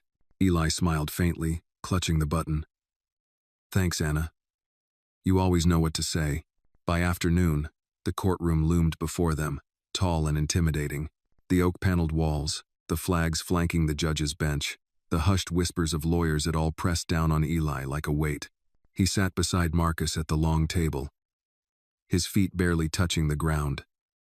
Across the aisle, Vivian sat with her own attorney, her face composed, her outfit flawless. She smiled at Eli, but it was the kind of smile that made his skin crawl. The judge entered, and the room rose. Eli's heart pounded as the proceedings began. Vivian's lawyer painted a picture of her as the perfect caregiver, calm and organized, the one who had always overseen Eli's treatments. He described Marcus as distracted, too consumed by his business to notice his son's needs. Marcus's lawyer countered with medical records, Dr. Patel's findings, and testimonies that revealed the mismanagement of Eli's prosthetic. Dr. Patel herself took the stand, her calm voice carrying across the room. The adjustments to Eli's prosthetic were not only negligent but appeared intentional. They increased his dependency rather than encouraging strength. Additionally, the presence of sedatives in his system cannot be explained as part of normal treatment. Gasps rippled through the courtroom. Vivian's smile faltered, though she quickly regained composure. Her lawyer tried to discredit Dr. Patel, but her credentials and detailed explanations held firm. Then Miss Brooks was called. She walked steadily to the stand, her silver-streaked hair catching the light. "I may not be a doctor," she began, "but I've cared for people most of my life. When I looked at that boy's leg, I knew something was wrong. He was in pain every day, and no one seemed to be listening. That's not care. That's neglect. Her words were simple, but they carried weight, the truth resonating in every syllable. Finally, it was Eli's turn. The judge leaned down, softening his voice. Eli, would you like to tell us how you've been feeling? Eli's throat tightened. He glanced at his father, then at Vivian, whose eyes urged him to stay quiet. He reached into his pocket. Feeling the wrench and the star-shaped button, he thought of Anna's words. The truth always wins. Taking a deep breath, he spoke. It hurt all the time, he said. His voice trembling at first but growing stronger. Every step. I told Vivian, but she said it was normal. She told me I needed her, that I couldn't get better without her. But she was lying. When Dr. Patel fixed it, even just a little, it felt different. Better. And when Miss Brooks helped, it hurt less. I finally knew I wasn't supposed to feel that way. I don't want to go back to being weak. I don't want to go back to her. The courtroom was silent. Eli's words, though spoken by a child, rang louder than any lawyer's argument. The judge studied him for a long moment, then nodded gently. Thank you, Eli. That was very brave. Vivian's lawyer tried to regain control, but the tide had shifted. Marcus's closing argument was clear and firm. My son has suffered needlessly. He needs care, honesty, and the chance to grow strong. I will not allow anyone to rob him of that again. When the judge finally announced the decision, Eli held his breath so tightly it hurt. Custody will remain with Mr. Marcus Hart. Mrs. Vivian Hart will have no authority over Eli's medical care going forward. Supervised visitation may be arranged, but all decisions rest with his father. Vivian's face went pale. For the first time, she looked powerless. She rose abruptly, her heels clicking furiously as she stormed out of the courtroom. Eli sagged in his chair, relief flooding through him. Marcus placed a hand on his shoulder. It's over, he whispered. As they left the courthouse, Anna and Miss Brooks were waiting on the steps. Anna bounced with excitement. You did it. You told the truth and they believed you. Eli grinned, his eyes shining. We did it, all of us. Marcus looked at Miss Brooks, gratitude deep in his expression. Thank you for standing with us. I don't think we could have done it without you. Miss Brooks shook her head. The strength was always there. He just needed someone to remind him. That night, back at the mansion, Eli lay in bed, clutching both the wrench and the star button. The house felt different now, not like a cage, but like a place where he could finally heal. He whispered into the dark, the truth won. And in his dreams, he ran faster than ever before. Anna at his side. The sky wide open above them. The week after the custody hearing felt like stepping into a new life. For the first time in years, Eli woke, without dread pressing down on him. Vivian was gone, her sharp presence no longer haunting every hallway, and the mansion was quieter, softer, as though it too had been freed. Marcus worked from home more often, setting up meetings in his study, so he could check in on his son throughout the day. Eli found himself smiling more, even laughing sometimes, small sounds that felt strange but wonderful. At school, the difference was obvious. Anna noticed immediately. You're walking lighter, she said one morning as they met near the swings. Eli grinned. Dr. Patel's making me a new prosthetic. She said it'll fit better. Like it's really part of me. Anna's eyes widened. That's amazing. You'll be running circles around everyone. Maybe not circles, Eli said shyly. But I want to try running. Just once. I've only dreamed about it. Anna nudged him playfully. Then we'll make it happen. I'll run with you. But not everything was easy. The bullies still hovered on the edges of the playground, though their cruelty had lost some of its sting since the custody case. One afternoon, the tall boy muttered as Eli passed. Think you're a hero now, robot boy? Just wait. You'll mess up again. Eli paused. His chest tightened, but instead of shrinking, he turned. Maybe I will mess up, he said steadily. But I'll get back up. And I'll still be stronger than you. The boy blinked, caught off guard. His friend snickered. But not at Eli this time. For once, the bully was the one left standing awkwardly, his power slipping through his fingers. Anna clapped softly as they walked away. "You're unstoppable now," she whispered.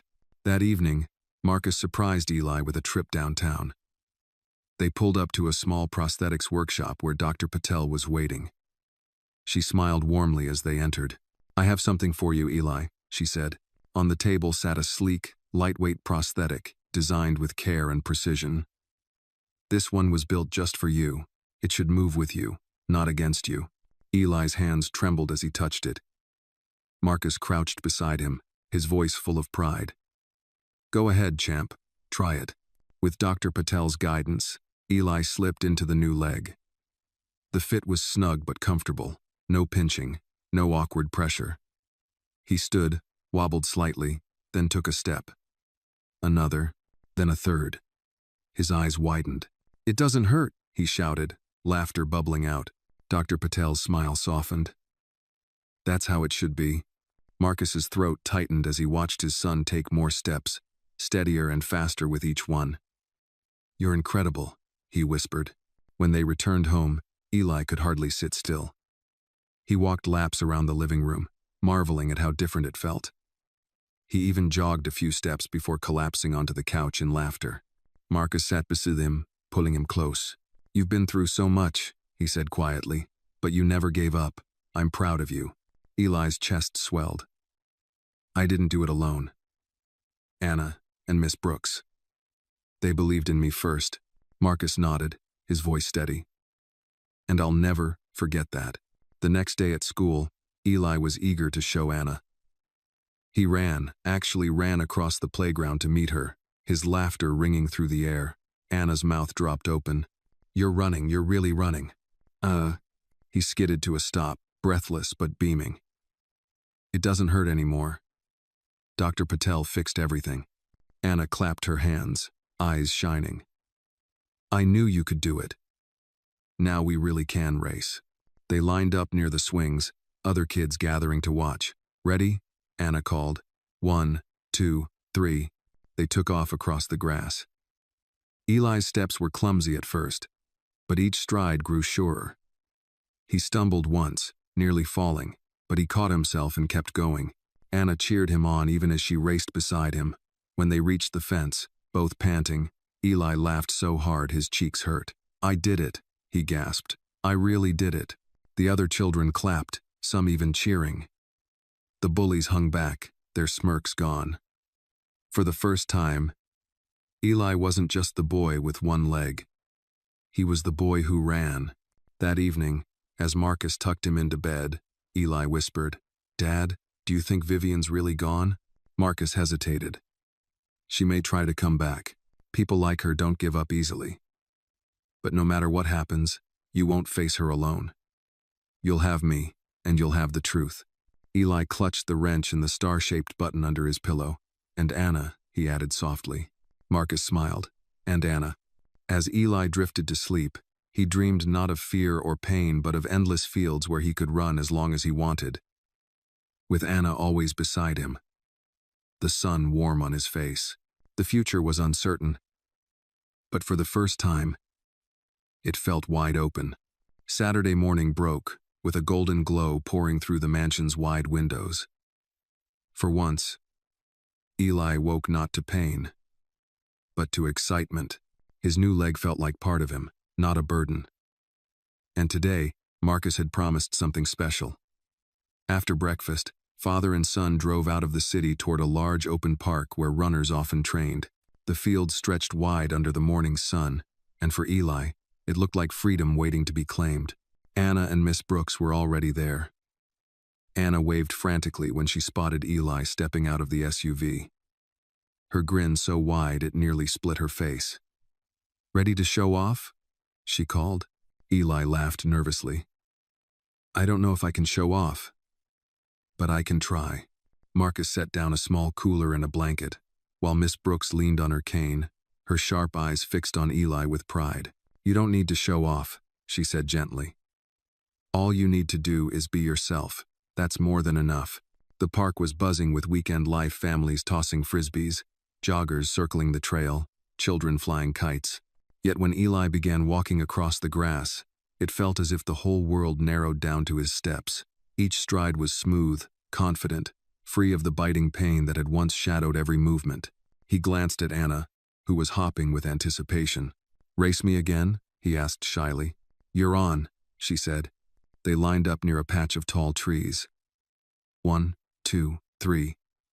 Anna shouted, and they bolted forward. Eli's strides were uneven at first, but soon his rhythm found him. The wind rushed against his face, his heart thundered in his chest. And when he crossed the imaginary finish line, laughter spilled out of him like sunlight. Anna doubled over, panting. "You're getting faster." "I almost had to work for it that time." Eli's grin stretched ear to ear.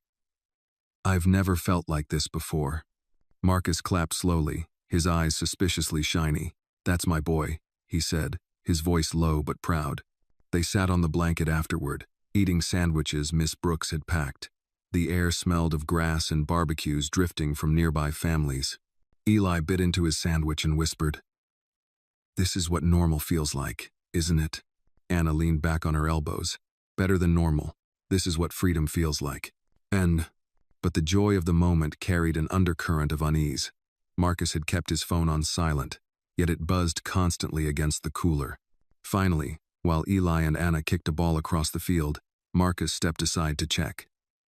His lawyer's message was brief but heavy. "Vivian has filed an appeal." Marcus's jaw tightened.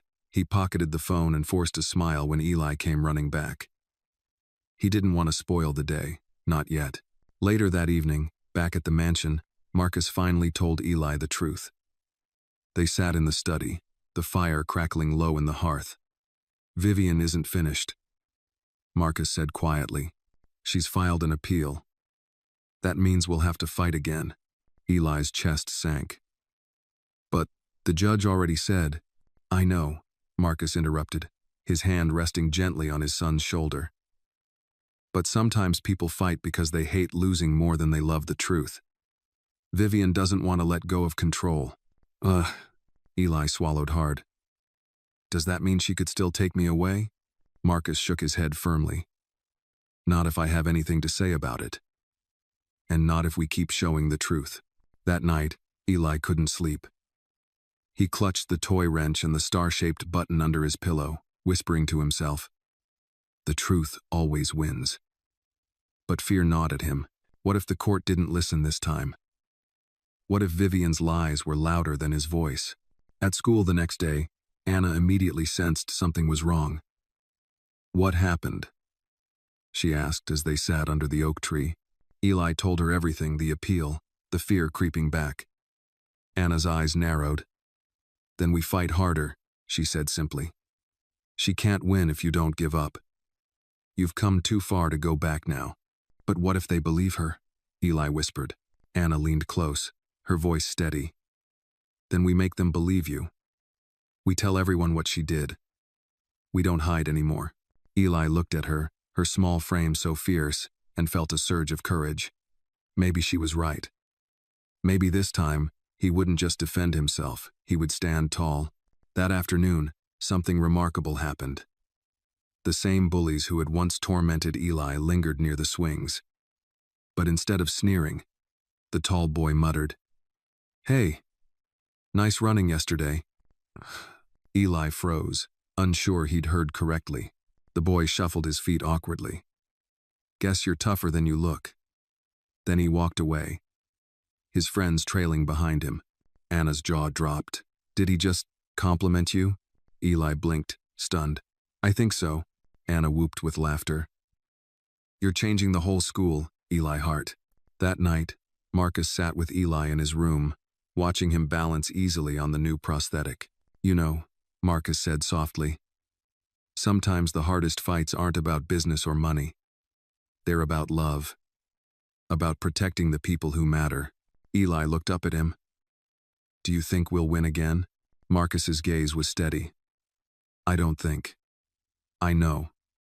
Because this time, we're not just fighting against her lies, we're fighting with the truth. and with everyone who believes in you. Eli climbed into bed, his heart still heavy but steadier than before.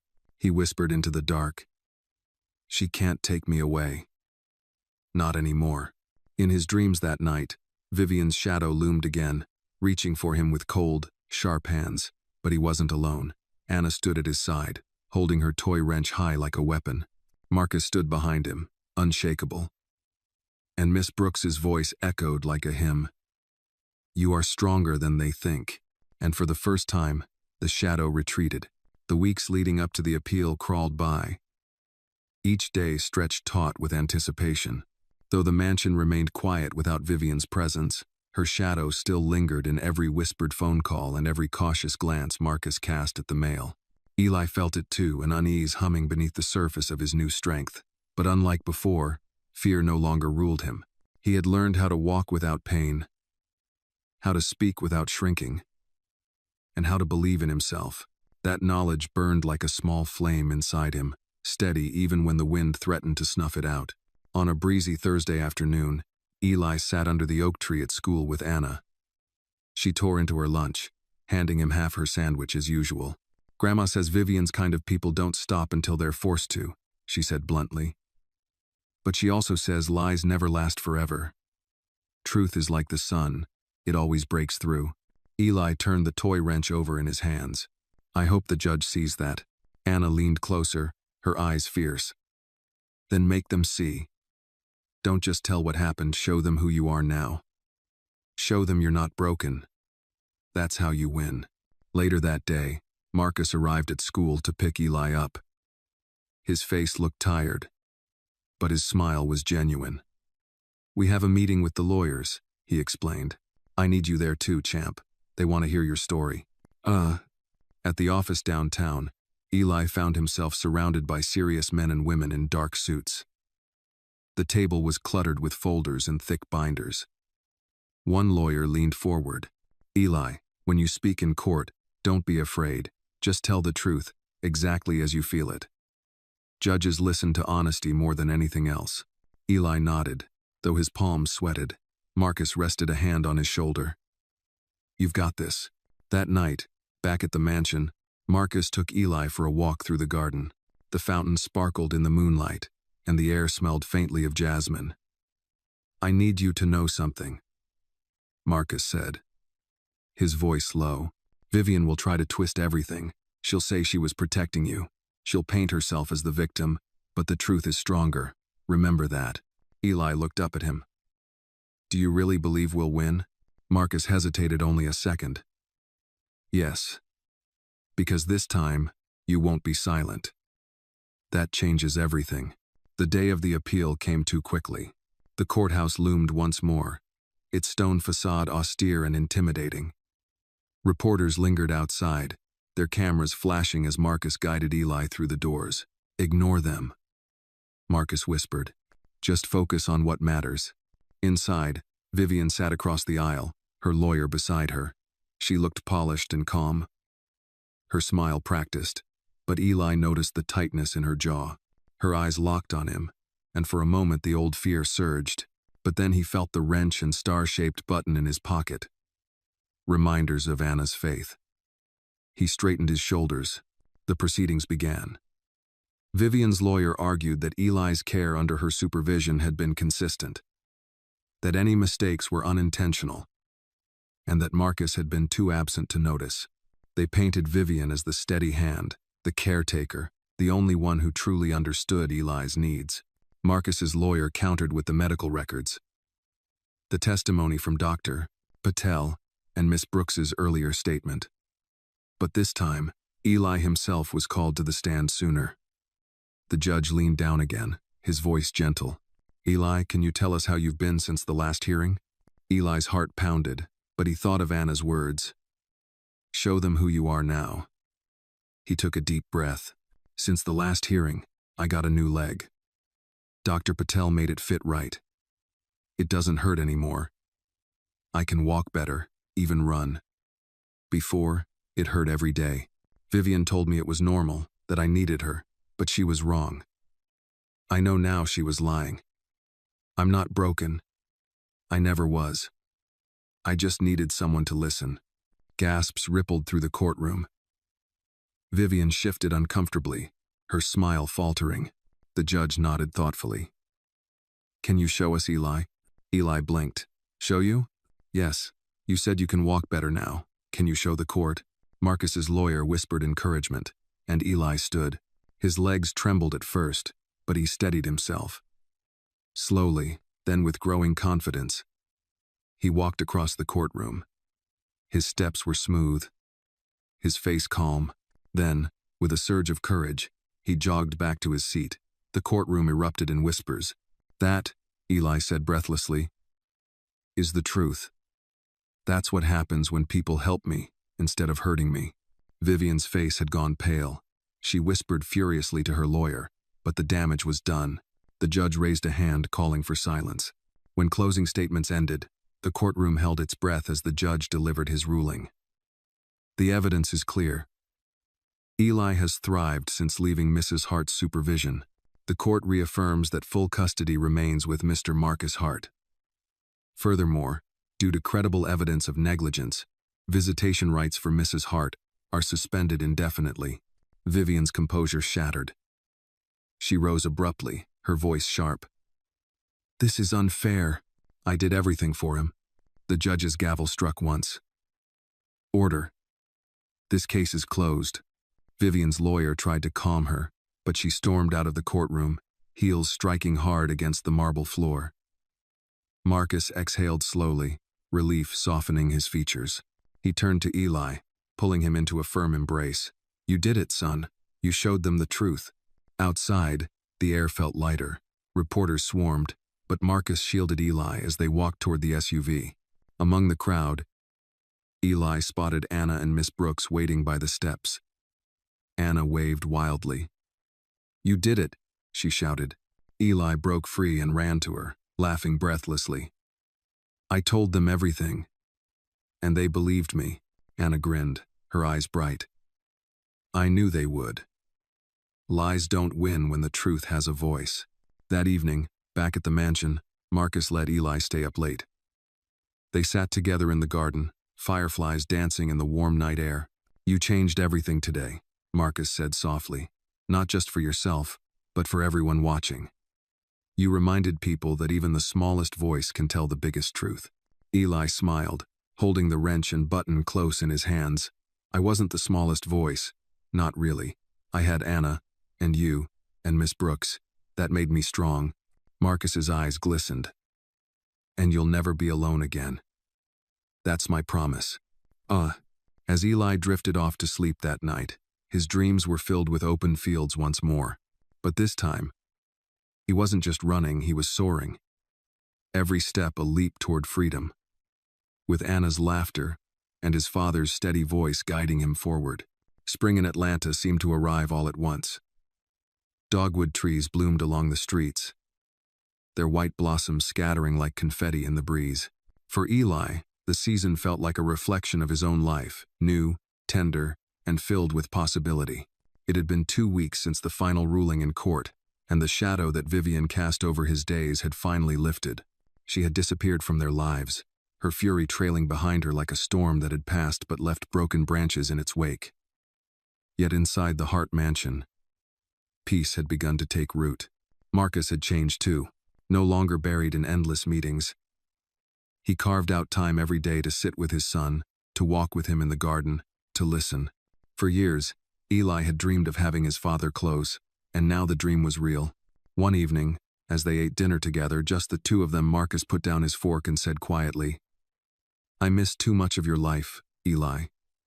I can't change the past, but I can be here now. Every step forward I'll be here.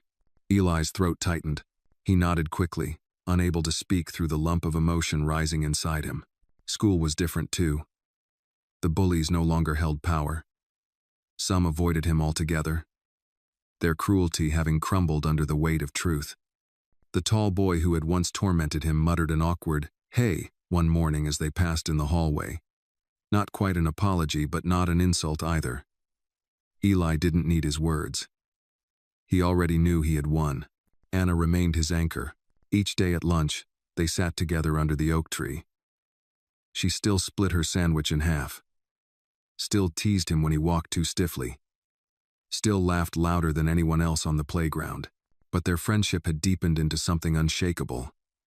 Forged in the fires of cruelty and lies, tempered by courage and truth. One afternoon, Anna proposed something wild. "We should sign up for the school's fun run," she said, her eyes sparkling. Eli nearly choked on his juice box. "A run? Me? Why not?" She shot back. "You can run now, and it's not about winning, it's about showing you're not afraid anymore." The idea terrified him. But it thrilled him too. He thought about it all night.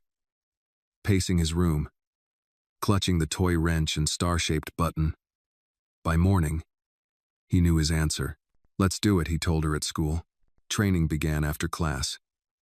Anna ran beside him every afternoon, cheering when he made it farther than the day before. Miss Brooks sometimes watched from her porch, clapping her hands. "You're finding your stride, boy," she'd call. Marcus came to practices too. His business calls paused. His eyes filled with pride as he watched his son move freely across the grass. The day of the fun run arrived with the sun high and the crowd buzzing with excitement. Parents lined the schoolyard, cameras ready. Marcus stood tall among them, his heart in his throat as he watched Eli line up with the other children. Anna stood beside him, gripping his hand. "Ready?" she whispered. Eli nodded, his stomach flipping. "I think so." The whistle blew, and the kids surged forward. Eli's legs moved awkwardly at first, but then rhythm found him. The prosthetic held steady, his muscles working in harmony. He ran, not fast, not flawless, but with determination. Anna stayed by his side, her laughter pushing him onward. Halfway through, he stumbled, nearly falling. The crowd gasped. For a moment, panic clawed at his chest. But then he remembered he wasn't broken. He planted his good leg, steadied himself, and kept going. The crowd erupted in cheers. Marcus shouted his name, his voice thick with pride. When Eli and Anna crossed the finish line, hand in hand, the cheers shook the schoolyard. They weren't first, but it didn't matter. Eli had finished. He had run. He had proven to himself and to everyone watching that he was free. Afterward, Marcus scooped him into a hug, lifting him off the ground. "You did it, son. You did it." His voice cracked, but he didn't care. Eli clung to him, breathless and grinning. "I'm not broken, Dad." "I never was." Anna stood nearby, hands on her hips, grinning ear to ear. "Told you," she said triumphantly. That evening, a small celebration gathered in Miss Brooks's trailer. She cooked collard greens and cornbread, and Marcus brought a cake. They crowded into the cozy space, laughter bouncing off the walls. Anna declared herself Eli's official coach, and Miss Brooks raised a glass of sweet tea. "To the boy who learned the truth," she said, "may he never forget it." As the night wound down, Eli stepped outside. The air was cool, the stars bright above him. He clutched the wrench and the star button in his hands. They were small tokens, but to him they were symbols of friendship, of courage, of survival. He whispered softly, "Thank you." Behind him, Marcus joined him on the porch. "What are you thinking about, champ?" Eli smiled faintly. "How far I've come. How far I can still go." Marcus's arm wrapped around his shoulders. "Then let's keep going." Together. For the first time in his life, Eli believed it with all his heart. The shadows were gone, the lies silenced, and the path ahead stretched wide and open. He wasn't just surviving anymore, he was living. And in his dreams that night, he didn't just run across the fields. He soared, each stride carrying him higher, Anna's laughter and his father's steady voice echoing all around him. Freedom was no longer a dream, it was his life. The story of Eli teaches us that true strength does not come from physical perfection or wealth, but from courage, truth, and the people who believe in us. Even when lies and cruelty tried to keep him weak, Eli found his voice, stood up against injustice, and discovered he was never broken to begin with. His journey reminds us that healing begins when we are heard, that friendship can be more powerful than fear, and that the truth, no matter how small its voice, will always outshine the darkest of lies.